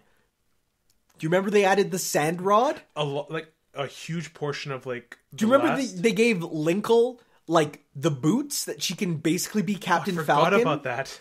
Like, there's weapons too that like we never touched. Yeah, because like when the last DLC pack came out, it's like everyone like we were like pretty much done. Yeah, with that game. I was done with it. I was pretty like much. 300 hours in. I'm like, I think I've had enough. Yeah, but now with everything's going to be there day one. So well, like honestly, like I was like flipping through just like the costumes to just remember. Oh yeah. And like, did you remember that like every character gets a costume on each adventure map? Yeah. Meaning like every character has like 8 color palettes to unlock, and like some of them are They're really so cool to unlock too. And so it's like, yeah, it's like, so that's gonna be great. The Phantom Ganon. Yeah. For guest costume. So yeah, no, there's a lot that's gonna And be boss costumes. Yeah. Oh yeah. Oh man, there's a lot there. That's gonna be a lot of fun to go through. 2017 games. I want to try Neo still. Neo? Yeah. Well, they did. I think they are releasing, or they did release the version with the everything in but it. It's digital only. Oh, that's fine. Yeah. Kind of want to play Gravity Rush 2. There was a lot of games at the beginning. I've heard a lot of people say Gravity Rush 2 is not worth the time. No. Oh, okay. Well, number one, they shut down the online. They delayed it a bit. Yeah, but it's still gonna end pretty much right away. Yeah. So like, I guess. Yeah, I don't know. I've heard so many people say like it's a neat concept, but it's not worth it really. Yeah. I also want to go back and dive into Mario and Rabbids. Yeah, I still have to play that still. Yeah. Well, I mean, like I got through, I think the third world. Yeah, I'm on the third world. Okay. But like I started it and haven't touched it much more. Just stop releasing games, Nintendo. Whoa. Let us catch up. Oh man, but I'm so excited for Kirby. Oh. Kirby's gonna be so good. I don't. It looks good. It looks like a solid Kirby. Bro, Game, I'm always hyped for But Kirby. I'm not like for it. You know. Dude, Kirby games are like always the most solid experiences. But they're not like... Wait, you still haven't played Robobot, have you? No. Oh my god, dude, it's the best Kirby game. I know, and I'm like... It has the hypest ending. It's at work all the time. I'm like, it's still $50. It's so good. Robobot's awesome. That's why I'm like, honestly, like if after Triple Deluxe, I was like, yeah, it's all right. I love Triple Deluxe. Like I like Triple Deluxe, but it didn't set my world ablaze. Yeah. Robobot does some dank stuff in it where I was like, yo! And so I'm looking at this and I'm like, oh, and did you see you can, in Star Allies, you can just play as the helpers in single player? I did, yeah. So like you could just play as other characters now. Yeah. Like, oh my god. So I'm excited. I'm so excited for that. Any other 2017 games for you? Not There's probably a few I'm missing. particularly. My backlog is so huge. Yeah, no, I'm mostly looking forward. I have some like old games I still have to get through and play, like old ones. I still have to like dive into my SNES Classic. You still need to play Final Fantasy VI. Yeah, I need to play the entire series. So good. Yeah, go to 6 next. I know you have 7, but go to 6 before 7. Okay. Like 6 is just pure Mwah. goodness. Plus, there's a lot of like references to 6 and 7. So Okay. yeah. All right. You know, it's kind of weird that when it came out though, it was Final Fantasy 3. Yeah. But then the next game was 7. They didn't call it 4. They went right to 7. And they're like, hey, by the way, whoops. That must have been weird. Well, they did actually then, like before 7 released, they did release like 1 and 2, 3 and 4, 5 and 6 and collection. No, they didn't release 3. They put Chrono Trigger in the collection instead. They you could get 1 and 2 on a disc. You could get 4 and 5 or 5 and 6 on a disc, and then they released 4 and Chrono Trigger, not 3. That's weird. It was weird. Yeah, whatever. Huh. Yeah. Okay, that's about it. All right. Next, good pal Nino. Or Nino, as my phone likes to autocorrect. Are there any series that haven't had recent follow-ups you think should get another shot? Or any series that you think shouldn't have any more installments, maybe outstayed their welcome? Metal Gear! Sorry. Doesn't have to be video games. Could be movies, shows, anything. Okay, so let's start with the first one. Any series that have not had recent follow-ups you think deserve another shot. I have mine right now. Me too. Burnout. I really think with car games. they could just go crazy with the arcadey elements. You know what? Okay, I will say, if they bring back the original Crash mode, I'm talking you're given a set course that you and a friend can, get your high score on making the biggest Crash. You can put in the racing and all that stuff too. But I want my Crash mode back. We had Crash mode parties at my friend's house. We had 10 people there, and we actually were scorekeeping who would get the biggest Crash. Did you know that there's a party mode in Paradise? Yeah, but it's not the same. It's almost the same. Yeah, but I really, I feel like they could, remastered is confirmed. Is it now actually confirmed? No, not yet. It's weird. It's, confirmed in Japan. But not in the West, but at all. But I feel like they could hit hard, but it's EA now, so probably not. Dude, what if EA gets bought by Microsoft and they cancel the Switch version? Oh, hilarious! That's the big one. But now you for video games. My big one. I've been thinking about this one recently. Custom Robo. Really? Yes. Holy crap, dude. Have you ever played a custom Robo game? No. Okay, so, there's no other game on the market like it. You customize your robots, but then, the battles are kind of in a isometric arena, and you're kind of jumping around, and you have, guard. It's kind of like a 3D fighting game, almost. Okay. But you get to fully customize your robot. But the thing I like about it is, I'm mostly talking about the GameCube version. The DS version regressed back to just generic anime. The robots don't look anything special. But, the GameCube one actually was it's the best gritty reboot of a series ever. Because, number one, the robots looked awesome. They looked like cool, realistic-ish robots, kind of, and that was cool. But, the story was post-apocalyptic.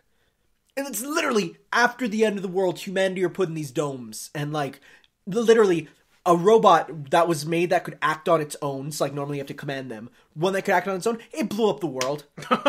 And so, you have to go fight this robot. And, it's a really cool story featuring, memory wipes and the government and it was really dark, but at the same time it was fun and oh my god, I need a new custom Robo. So fun. What do you want, a reboot or a sequel? They're all separate games. They're not linked at all. Oh, okay. Yeah. Okay. So they're all just separate. Because there's really only been the one on N64. There was one on Game Boy Advance. Those two were only in Japan. We got the GameCube one. We got the DS one, and that's it for the series. Huh. That's it. So it's not a huge series, but I want more because it's fair. And unlike say the things they're oh yeah, we can't really do an F-Zero now because we have Mario Kart that's kind of doing the same stuff. There's nothing that is like that on the Switch or anything Nintendo. Huh. A collect, and especially on the Switch where now it's portable again. You can have people link up in battle, and it's that'd be cool. Oh my god! Maybe you never know. Custom Robo, please come back. You never know with Nintendo now. Oh yes, that'd be nice.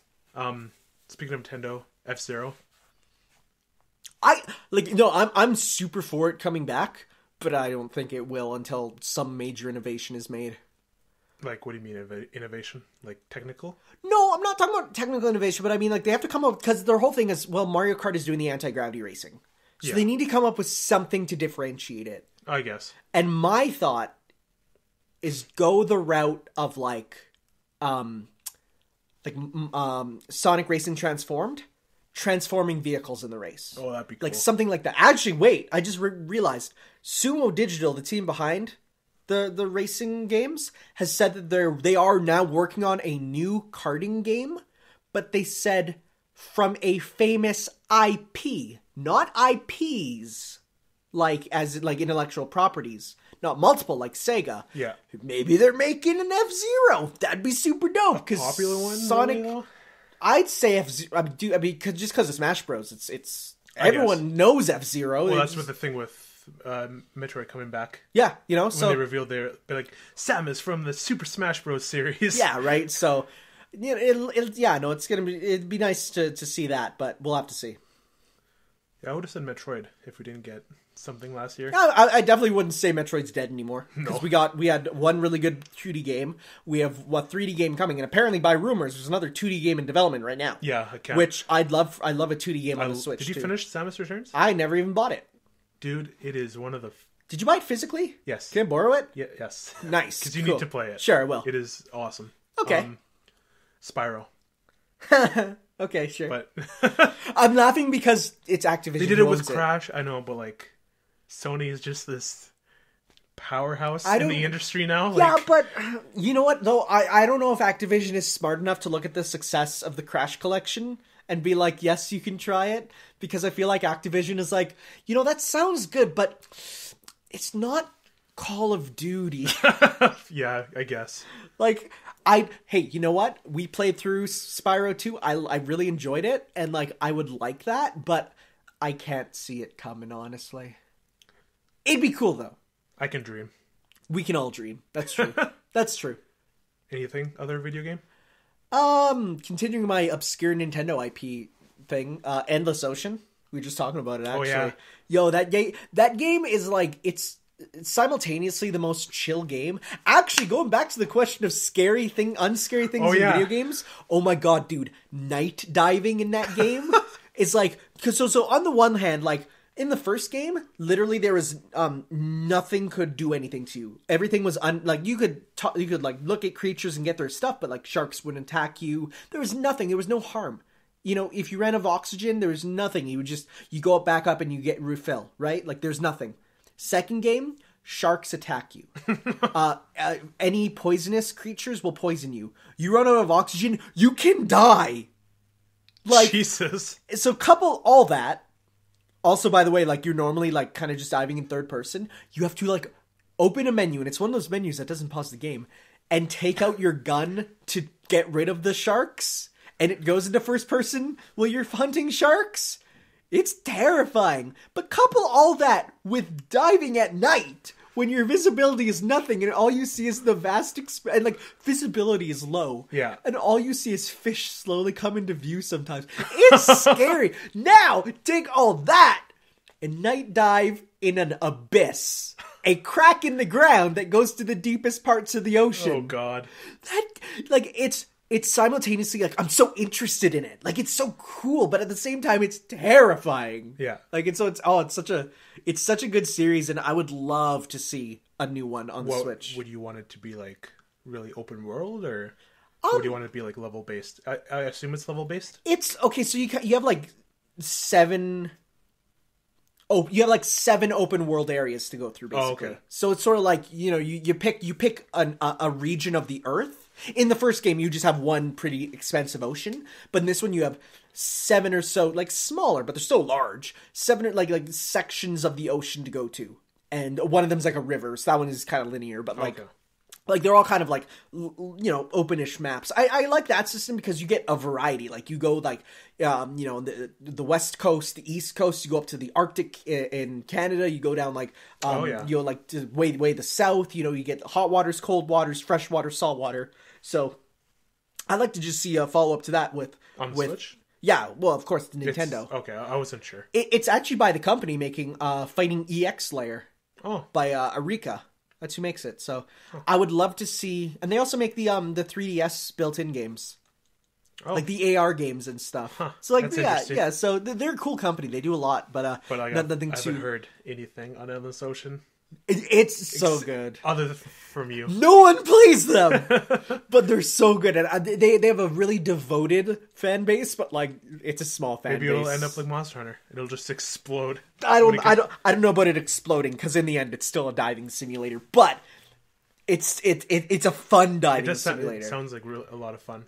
It's great. It's honestly one of my favorite non violent or anything games. Plus there's a lot to like collect and do. Like it's one of those games. It's one of those games where it's like the story is pretty basic and linear, but like there's so many unlockables and secrets and like full-blown secret like campaigns, almost like huge secrets. And like there's I love games with that you could dig through forever and keep finding stuff. And that's what it's like. It's one of those games that it's endless.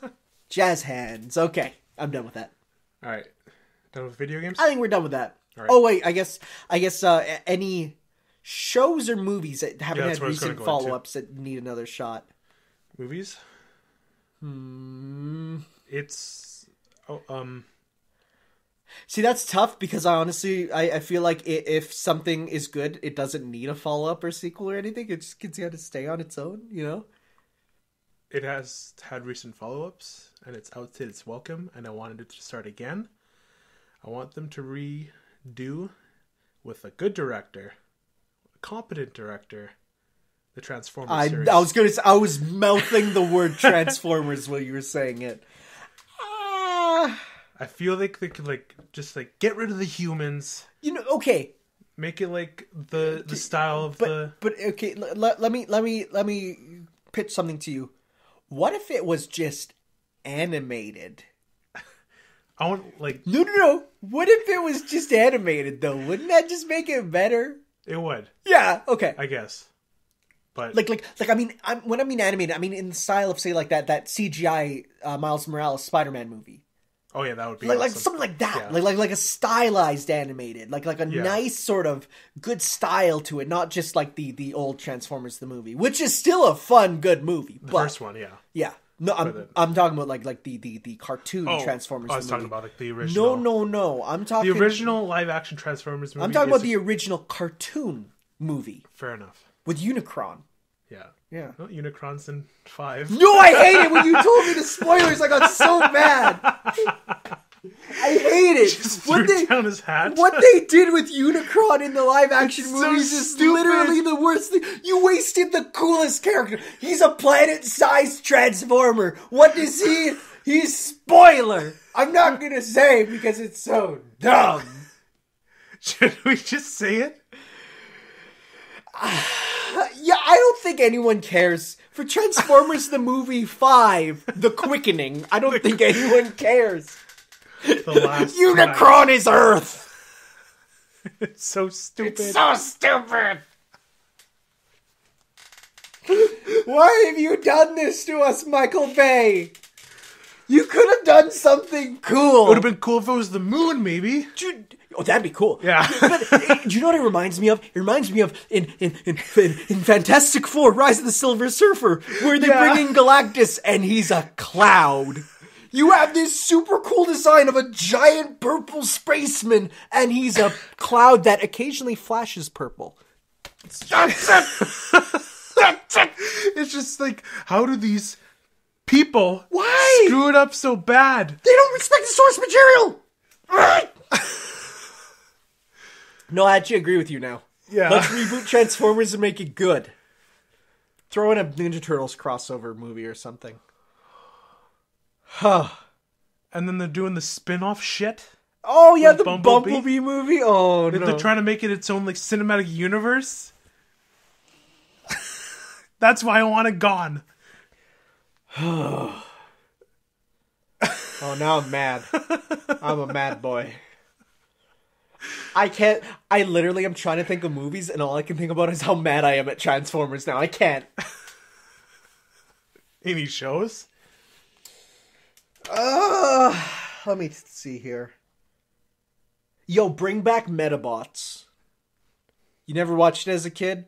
So it was an anime.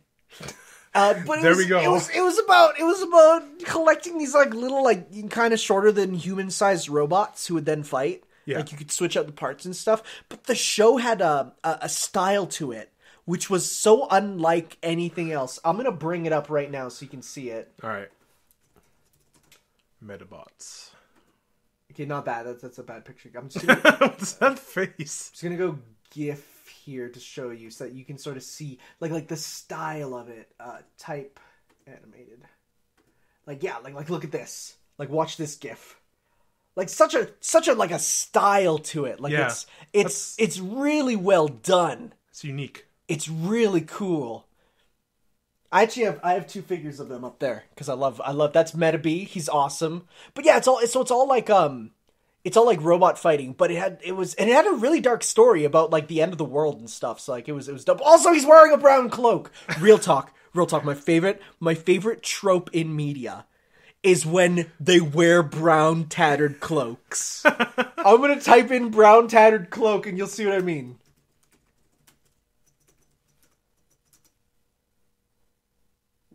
Wait.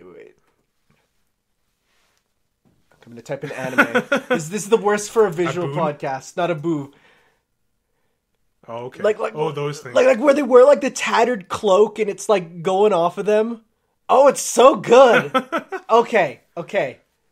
Back on our audio podcast. Yeah. We were just looking at GIFs. We were. Yeah, just type in Metabots GIF and you'll see what we're talking about. Yeah. What else? I don't know.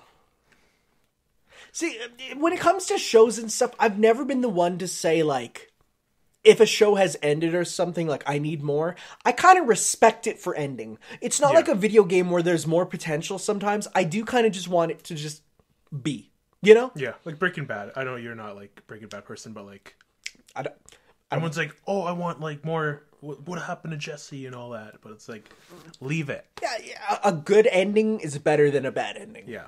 Or, you know what? A good ending is better than a bad continuation. There you go. What? Walking Dead. Really? Is Yeah. it not? Season 8 is really not the best. Oh. I'm a diehard Walking Dead fan, and they have not been doing well in Season 8. Did Rick get his penis weenus? No. My penis weenus? There's the title of the episode. No! All right, we already have Tanner's Chuunibyou moment, which won't get me automatically killed on YouTube. No, but they made a decision in the mid-season finale that I do not agree with. Oh yeah, at all. Oh, I think I know what it is actually. Yeah, because I heard it, so everyone was like. It was one of those things where it's like you open up Twitter and your Twitter just by default goes to the moments. Yeah. And it says like, the Walking Dead fans are crying over this latest twist. And it shows pictures and you're like, okay. Yeah. You could just not spoil it, but that's fine. They kind of just like made the show like pointless to watch now. Oh, well, that sucks, man. I mean, I'm still gonna watch it to the very end because I'm too invested in it. Yeah, but I want to see like what they do with. Hey, they could bounce back. They could they're getting a new showrunner for season 9, yep. So I don't really want to see what they'll do with like the Whisperers and all that. Means nothing to me. So fair enough. All right.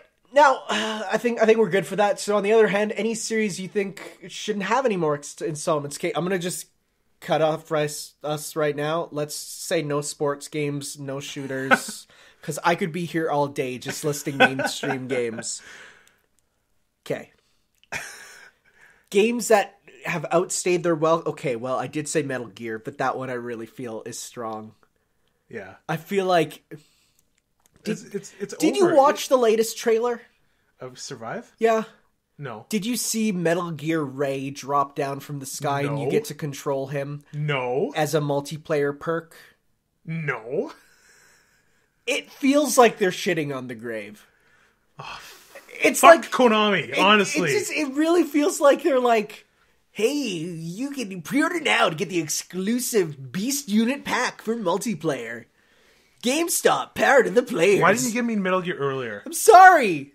Like, you had to give me into it at the end of the series. I know there's nothing more to look forward to. Sorry, I only got into it when Brawl came out. So, like, I had pretty much 1 through 4. Ugh. At least we can replay the games. At least, you know what? Those games will never stop being good. No. And Konami cannot take that away. And you know what? Maybe one day, after all is said and done, they'll shelf Metal Gear for 10 or so years, and we'll come back and they'll be like, you know, Hideo Kojima's son will take over and be like, I will succeed my father's legacy as the title of Big Director. Big Director? I don't know, solid director. And then Kojima's still working on Death Stranding? No, and then his brother comes out and he's like, yes, but I'm Liquid Director. Brother! And then they blow up Konami's headquarters. Oh man, that'd be great. I don't know. Like, honestly, I feel like if a game has an audience, even if it's not for me, I respect people playing it, and like you enjoy what you play. Like unless it's doing something actually horrible for games, like I don't know, microtransactions to play as Darth Vader, then it's like then I have a problem. But like otherwise, I'm not going to tell people that they should stop making a game that they enjoy, because I just don't play it. Then it's as simple as that. But like with like the Battlefront series, that needs to stop. That's embarrassing. Who's calling? My sister will get it. Okay. There we go. But like before Battlefront 2, I was like, microtransactions are bad, loot boxes are like bad, but like okay, when you say you mean like Star Wars Battlefront? Yeah. Like okay. EA Star Wars. Okay, yeah. But like after Battlefront 2, I'm like, get this shit out of games because it's literally ruining the AAA scene. I mean, I think at this point with the amount of backlash, I think it's starting to decline. I'm almost glad that game happened because like yeah, if we didn't have a huge fallout, it would have slowly built up. Yeah. So and got like worse than it already has. Yep. Anything else that you think outstayed its welcome? Like anything. That's just anything. Well. That's like right now I'm having a hard time. Yeah, just look at your figures. DC movies. Oh, I'm joking. I'm really not, but I don't know. Yeah, I'm looking at my figures. I was gonna for things that need to be brought back. I would have said Mega Man, but oh my god, Mega Man 11's real. Yeah. I don't know. There's a lot of just. Well, I don't have a figure of anything I hate, so fair enough. I don't know. It's all good, man. Do you think Sonic should go away? No. I think they should just let the Mania team make another game. Or bring the Mania team on as the main team. Because it's very I mean, even in sale numbers, like, it's obvious. Oh, yeah. Like, I hope Sega, like, sees that. Yeah. So, we'll see. There's going to be a meeting in a week or so for, like, the 2018 plan for Sonic. And I hope they're like, Mania 2! I'd be fine. You know what game series has outstayed its welcome and like needs to go away? What? Mario Party. Yeah. Well, I feel like after the top 100, it is. You know what? I'm gonna be honest. I feel like on the Switch, portable, play it like a. But no, as do it right. As long as it's a board game. Yeah. I feel like there's a lot of potential. Get rid of that. Especially if what you can do is you place it down on a table. And it's like a board game style. Yeah. Like what they do for Monopoly, right? Like, yeah. I feel like... They could really do something cool with Mario Party. And I feel like if they do... Like, for example, like, looking at the new Mario Tennis... Yeah. It looks like it's almost like revitalizing, because after like the 3DS game and like the Wii U game. Like I was like, Mario Tennis is dead. But this one looks really good. Yeah. So if they do the same level of effort and be like like revitalization, I feel like Mario Party could be awesome. It feels like the Switch is all about like taking like existing Nintendo franchises and really doing something new with them. Yeah. Like really new. Yeah, so I'd love to see what they do with it for sure. I don't know.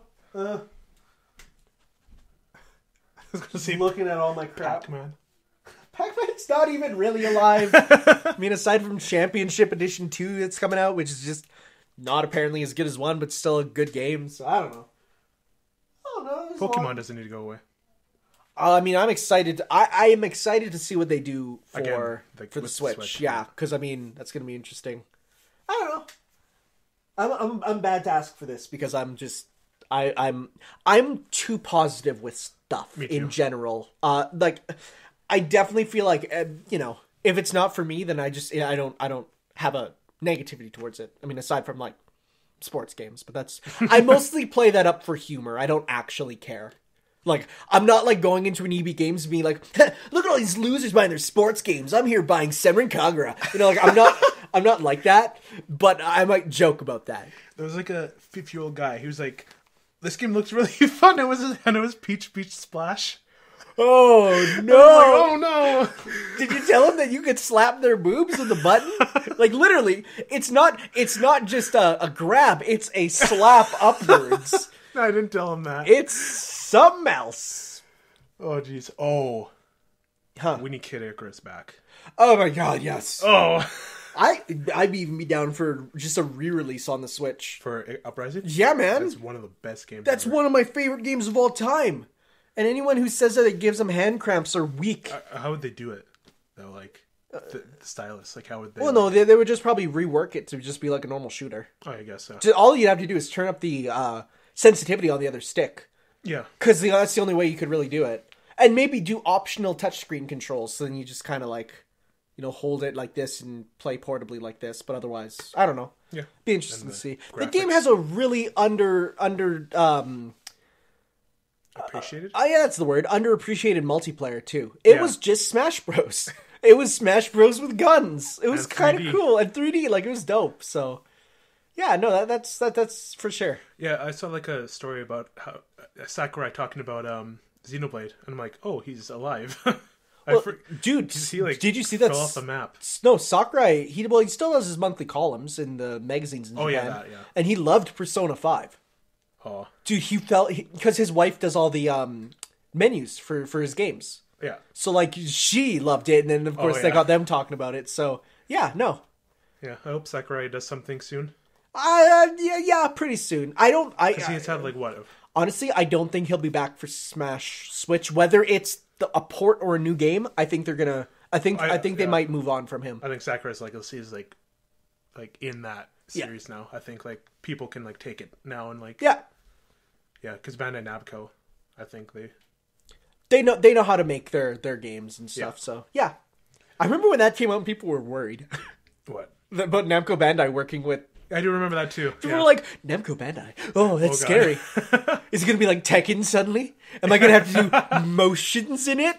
Joke's on you. They released Ryu, but they made the best Smash Bros. Games though. Yep, for sure. With freaking Bayonetta's in it. Oh my god. I would have said Bayonetta for a game that needs a follow up, but oh my god, Bayonetta 3, baby. Oh god.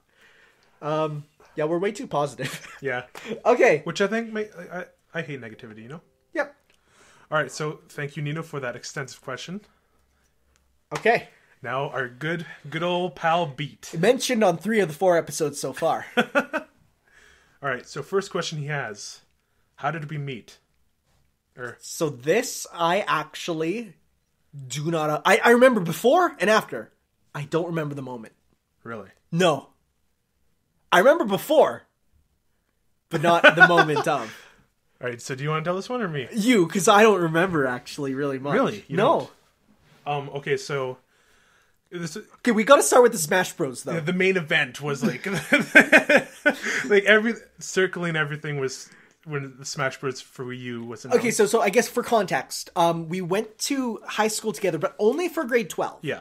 Because I moved to this town in grade 11, but then started going to high school here in grade 12. Yeah. So I was a new guy here in a smaller town high school, moving in from the big city. Didn't have many friends, but I had a couple here, so that was nice. Yeah. But I was able to kind of move around between kind of communities, if you will. And so, but, I didn't hide my nerdiness, really. I mean, I didn't go full-on anime like I did at some other schools. Fair. Because I looked and I'm like, wow, there's actually people who play sports at this school? What the heck? That's because at my old school, if you played sports, you were a loser.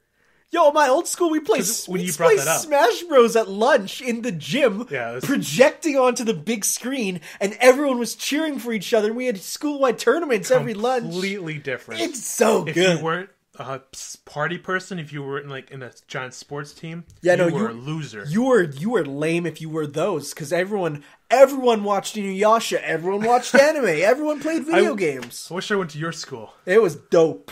I loved it. Anyway, well, I was here for like 9 years. Sorry. Yeah, pity me.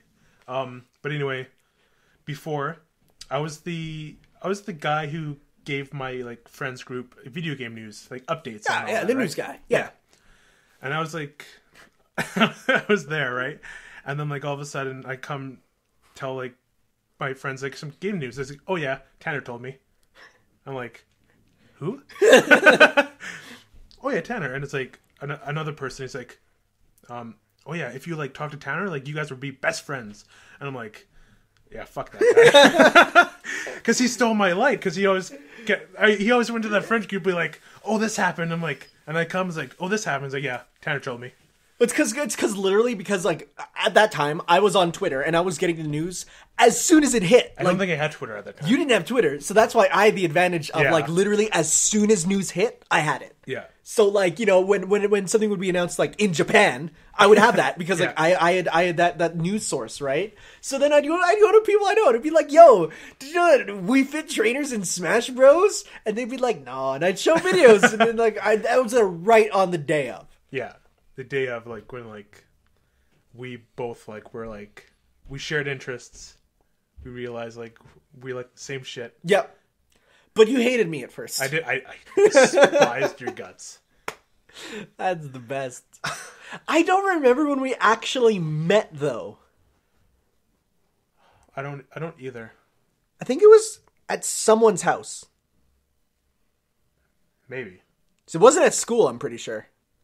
I remember watching the Smash Bros. Reveal in social class. But after that, I don't remember. And then I remember you telling me that Wii Fit Trainer was in Smash. You know what? I think you were with... I was with a group of friends and you were just there. Yeah, I think so. And then that's when it might have happened. Yeah, right there. So... Yeah. All right. And the rest was history. The rest was pretty much... Well, then the big thing is then we became friends on Facebook, and that's when like comments and stuff and like status posts. Then we realized, we're buds. So that's kind of what happened with like a lot of friends for me. It's like I'll meet them somewhere and we'll have like we'll be like whatever, and then we'll just talk on Facebook, and then we're like, oh wait, we're best friends. So yeah, cool. Number 2, what is your fondest video game memory? Fondest video game memory. That's a tough one. Okay, I think the one that jumps out to me and I always think of is, and it was just because I was such a chill time in my life and I can just think back on it and be happy. It was summer. I was being driven to my grandma's house as a kid. And I was playing Pokemon Sapphire on my Game Boy Advance. And I was in my dad's car and it was hot, but like I was in the Shoal Cave, so it was like kind of an icy area. And I remember going there and thinking, this is where I'm going to get Regice, because it's the ice cave. I'm going to get Regice. I'm going to get this legendary. Little did I know it's not where you get them at all. But I remember just going through and just being like, yeah, video games are great. Life is awesome. And like that was just I think back, and that's when I think of Pokemon Sapphire. I think of that moment, and that's why I honestly prefer Sapphire to like Alpha Sapphire, because like I have the memory, and it's like and the music, the nostalgia, the Hoenn trumpets, good old nostalgia. I love the Hoenn trumpets. You I'll pull up the Hoenn trumpets and you talk about your memory. The one that stands out the most over anything else, almost. Whenever I think about it, it's just such a good feeling. Here we go. Oh yeah, those horns. Look at this! Oh, they're so good. There we go. I think it is honestly just like all of Little Big Planet 2. Yo, that's a good one. That's a good one. The music, just like creating levels, playing the levels, just all of it. Like when Go onto YouTube and watch our playthrough of our old levels. It's pretty great. Oh yeah, man. The beach adventure, like just like adding.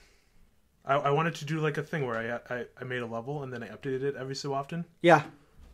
And like making that and just like that was a good time. Little Big Planet 2 was a good time for me also. I like that a lot. I remember when the first game came out, and I was like, I didn't know what the game was, but like I really wanted it. Oh, really? Yeah. I was on day one for Little Big Planet 1. No, I wanted it like eventually, and I went to Best Buy.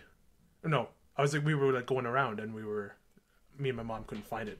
Really? Like, anywhere. Wow. I'm like, huh. My mom was like, you want to go to Best Buy? You want to check there? And I'm like, if no one else has it, they're not going to have it. And guess who had it? Best Buy. Best Buy. Best Buy used to be really good for games. I remember I couldn't find Tatsunoko vs. Capcom anywhere because that was such a niche title. And yet I went there for my friend's birthday and got it for him. And he was like, yo, where did you find this? It's not anywhere. Like, Best Buy had it. And now Best Buy has nothing. And their customer service is modern Best Buy is the saddest thing ever. They should have closed down Best Buy and kept Future Shop open. Well, because they just made it a worse Future Shop. Yeah. Like, I never liked Future Shop because it felt like they put all the games and stuff aside for freaking fridges. And now you go in there and it's like Fridge Town. And like, oh, that's sad. Yeah. I remember going there looking for anime. Really? Best Buy would always have a tiny anime section. Back in the day, before you had Crunchyroll, kids, you had to buy anime on DVDs. You'd get about 4 episodes on a DVD. And you pay like $60 for those 4 episodes. And you'd be lucky if they had Japanese voiceover on it. But yeah, oh man, that's sad now. Doesn't even have a DVD section, I don't think, anymore, does it? Oh, no. It does. It's tiny. It's right beside the games, and it's like one tiny rack. In our Best Buy in the city, or like South Common. Yeah. It's like, there's rows of Blu-ray. Really? Yeah. Oh, I'm thinking of another one then, because I remember going there. No, I'm thinking of like the redesign. I'm not thinking of the redesign store. I don't know where they are in the redesign store. They're right by the games in the corner area where you're not supposed to go. Yeah, they are. And that sucks. Something that series that shouldn't be around anymore is Best Buy. There's the wall with all the new releases, and then like some random like movie from like 2 months random. ago, and then the other side is just like 4K DVD, like remakes. And then honestly, that entire, have you been there recently? Yes. The back shelf, other from the new releases, Yep. It's like almost barren. Yep. And it sucks. Yep. Like that's where I used to get all my movies. Really? And I still do sometimes. Where do you get them now? Best Buy. Okay. Yeah. Because like they all have the steel books. Yo, remember HMV? I do. Rip, man. Yeah. HMV had the best anime section. I wanted to work there. Actually, the HMV in West Ed. Oh, we're talking about local stuff now. This is going to be weird. Yeah. I like how the HMV at West Ed got replaced by like an indie store that is literally just HMV. Yeah, Sunshine Records. Yeah, it's literally actually a really cool store. It's actually great, but you go in there and you're like, wow, this is just HMV. And they're like, no. It's Sunshine Records. And it's like the exact same everything. Yeah, but back to Little Big Planet. Then when Little Big Planet 2 came out, I remember that you know those games that you're so excited for you cannot get a wink of sleep? Yo, dude, my 3 friends came over and like we waited for it to ship. Really? Yeah, we said it was shipping that day, and they came over one day and it didn't ship, so they came over the next day and we all played it together. Nice. Yeah. Yeah, I couldn't sleep that previous night. Yo, I got the collector's edition. Me too. You have the bookends? Yeah, actually they're up there right now. Oh yeah. Yeah. I have the bookends too. What else came with that special edition? A bunch of DLC codes. Yeah. A plush Sackboy. Oh, I don't remember where mine is. Oh, mine's. I think my sister has it now, and also came with. I think that's about it. It wasn't the biggest special edition, but it was kind of cool. Back when special editions weren't like $2,000. Yeah, get the new special edition that comes with an RC car, a real gun, and life model of the character, not the game. Yeah, games are separately. Game's not part of the players. And then I guess it's like kind of like skewing off like the most fondest memory, which is Little Big Planet 2, like all of that, like the time around that, and like a lot of it comes down to the time. Yeah. Like that's when it comes to video game and that you like in video game memories and childhood games, a lot of it doesn't even come down to the game itself. It's like the time is a big thing. Yeah, like when I think about it, it's like just such a warm fuzzy feeling I want to go back to.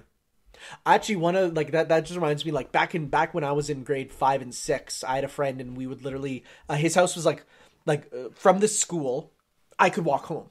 But his house came before my house by by about 3 or 4 minutes. So we'd always stop over at his place, and we would play Kirby Air Ride. And just playing multiplayer Kirby Air Ride all the time. It's like we'd come home, we'd play like 3-4 rounds of Kirby Air Ride, and then it'd be like, peace, dude, see you later. Because like I'd have to go home for supper, but like that'd be the perfect amount of time. And oh man, that was good. I don't know where that friend is anymore. I think he's in China now. So it's a darn shame, but that's almost the series I want to come back. It hasn't had a recent release. What? Little Big Planet. Oh, okay. I thought you were going to say Kirby Air Ride. No. I was like, no, there hasn't been another one since. Yeah. It's okay, because the first one is perfection. They're working on Dreams, which is basically Little Big Planet on steroids. I mean, Sackboy's in it, so... It's not called Little Big Planet, so it's not Yeah. Little Big Planet. I remember... You could make a Little Big Planet level in it, though. Oh, yeah. Which is weird. It's a platform. You can do anything in that game. It's not a game, it's a platform, really. Yeah. So, yeah. Oh, yeah, I remember when Little Big Planet 3 was announced. I freaked out. See, I was excited too, but then I remember it came out with zero fanfare. I never even picked it up. Yeah, I when I got it, I actually stopped playing it for a bit, and I waited until it was fixed because it was nearly unplayable. Wow, it was that bad when it came out. Wow. I was excited for Little Big Planet karting as well. Yeah, I played that game. I got it for $5 and it's still wrapped back there. I never touched it. Although I did get in for the beta for Little Big Planet karting, and those are some of my most viewed videos on YouTube, and I still get comments from kids saying, "Please give me a beta code." I don't know if they know that the game is out. Out for like, but I got the beta tester shirt for that, so it's like my pride and joy. Oh yeah, I got that, and I'm happy. Yeah, that game was pretty fun. It doesn't resonate. It's like Mod Nation Racers Plus, really. Mod Nation Racers was also a good game. I played it a bit, but I didn't get super into it. I got into track making a bit. Track making was the best. I made like Yoshi's Circuit. The soundtrack was also cool. Yeah, it was good. The hub area was cool too. Yeah, that was cool. Yeah. Anything else for that question? Well, it's fondest, so it's singular. So. Yeah. All right. If you could experience one game for the first time again, what would it be? I got it. I got mine already. Okami. Here's the reason why. I super rushed through it as a kid. Like, I played it, and like I went through it really... By the end, I was actually starting to skip cutscenes. Really? Why? I don't know why. I hate people who skip cutscenes. I know, and I look back and I'm like, I don't know why I did that. But I remember by the end, I was like right at the end, like right near the end, I'm like, yeah, whatever. And then I got to the final boss and I beat it, and I didn't know it's one of those games where if you save in like near the final boss, then like you're stuck near the final boss because like you're there, and then you go New Game Plus. So like I was going to say I'm going to beat the boss and go back and do all the optional stuff. Yeah. I never got to, because then it went to New Game Plus. And I didn't want to play the whole game again. So like I was so mad that like I loved the game. It's an awesome game, but then I was like, oh man, I borked my experience on it, for lack of a pun, on a dog noise, So that's it for me. That's it for you? Okay. I think it would have to be Uncharted 2. You mean unfarted 2? Sorry. I just like to dunk on that series. I don't know why. It's not for you. It's not for you. It's the polar opposite of the type of games I play. I think that's what it comes down to. Just like the whole story in that game is just like amazing. It's not like the best story ever made. It's not Final Fantasy level, but like it was the first Uncharted game I played. Okay, and, there you go. I just like want to experience that entire series again. I really loved it. Yep. Just charging my phone. It's okay. It's okay. Don't worry. Yeah, I think that's one of those games. Okay, I think that's it. That's These aren't like the longest questions. Yeah, no. And actually, our last question: when am I guest starring? Asks Beat. Since you're like so adamant on revealing your voice for some reason. It's like we are streaming and we're like, let's hear Beat talk. Let's hear Beat talk, and you're like, no, my mic's busted. Guess you can't then. You need a mic to guest star on us. Yeah. We wouldn't even mind. We'd be down for it. Yeah. But you gotta get a mic, bro. So get a mic and then talk to us. That's actually something we could do in the future, definitely as guests. Oh yeah. That'd be something we could do. Yeah. I'd need to get a splitter here, and then we'd both get a headset. And it would work. We got it set up. It'd be good. We could do that. We could. One day. One day. So Share our podcast, please. yes, please get us big, make us big podcast boys. So I think that's about it for the podcast then. Yep. Anything we looking forward to this week? More Monster Hunter. Oh yeah, got to get through that. I have Dissidia coming in pretty soon, so I'm going to play a bit of that. Thankfully, that one's story mode is totally non-obstructive. It's just the way it has. Did I tell you about the way you unlock story mode? Yeah, I think so. It's like when you level up, you get a story mode token essentially, and I feel how Overwatch should do its story if it gets a story campaign. Yeah. Like, I can't see them doing, like, it'd be cool to get, like, a linear campaign in Overwatch. I'd be super down for that, where it plays, like, Halo levels or something, where it's, like, you have, like, you know, going through hallways, fighting enemies and stuff. I think that'd be super cool. That'd be cool. That's not gonna happen. No. But I feel like if it were to get something, that'd be a cool way to go about it, is you unlock the ability to watch the story and do story battles and stuff, so. Yeah. I'm just working a lot this week, so not much time to do anything else. Oh, fun times with that. I'm still trying to get a job because I need my letter to work, so that's going to be, I'm still They're waiting on taking that. their sweet time, eh? It's the government. You know how they like to do it, and it has to be shipped here, so who knows? Canada Post is a mess. You know what I'm waiting for? Canada Post to learn that maybe they should try actually sending the mail every day instead of some days just being like, I don't want to deliver the mail today. I don't care if it says it's going to be delivered. I don't... Shut your face. We're done. Because I ordered those Monster Hunter amiibo. Oh, yeah. A few weeks ago. Oh, Still yeah. got them.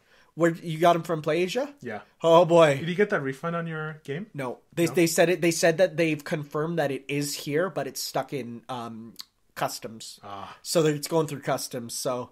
Well, mine says it's still overseas. PlayAsia takes a long time. I got a couple amiibo from them, and they take a while. I ordered a Japanese Mennonite from them. Oh, yeah. And then it took so long I forgot about it. And then I eventually found Mennonite in town. So I got him. And then the Japanese came in. I'm like, oh yeah, now I have two of these. There you go. I still haven't boxed in since one of the only Japanese amiibo I've boxed in. Oh, yeah. Yeah. Well, I think that's about it for this podcast. Mm-hmm. So, thank you all for listening. So I think we do this question episode every month. Every end of the I'd month? say maybe not every month. I feel it's a bit too much because that's only every 4 podcasts. Fair, yeah. Yeah, so we'll do it every now and then. I feel let's not schedule it. No. It's just much easier to not. Yeah. Okay, so yeah. Again, check the description below if you want to enter that Xbox One game code contest. For Halo and We have them right here. We're holding the codes. I brought them over. So we have them. Where are the codes? It's right. For Gears of War, you get multiplayer skins and yeah. Superstar cool multiplayer skin. Oh. GameStop, power to the players. That's my favorite phrase. Well, That in pre-order now for the Flames of the Inquisition DLC pack. I also like the guy in the commercial, like the mascot for that. I have him as my contact for the number. Hi, Roger welcome. that. Roger that. Hi guys. Call of Duty, Modern Warfare 2. What a good commercial. What a great commercial. People hate on it, but I love that one. It's awesome. All right. Enough talking about obscure Canadian meme commercials. We'll see you guys next week for some more. Whatever comes up. Yep. See you then, guys. Bye. Ciao. Did you get more wood? Oh yeah.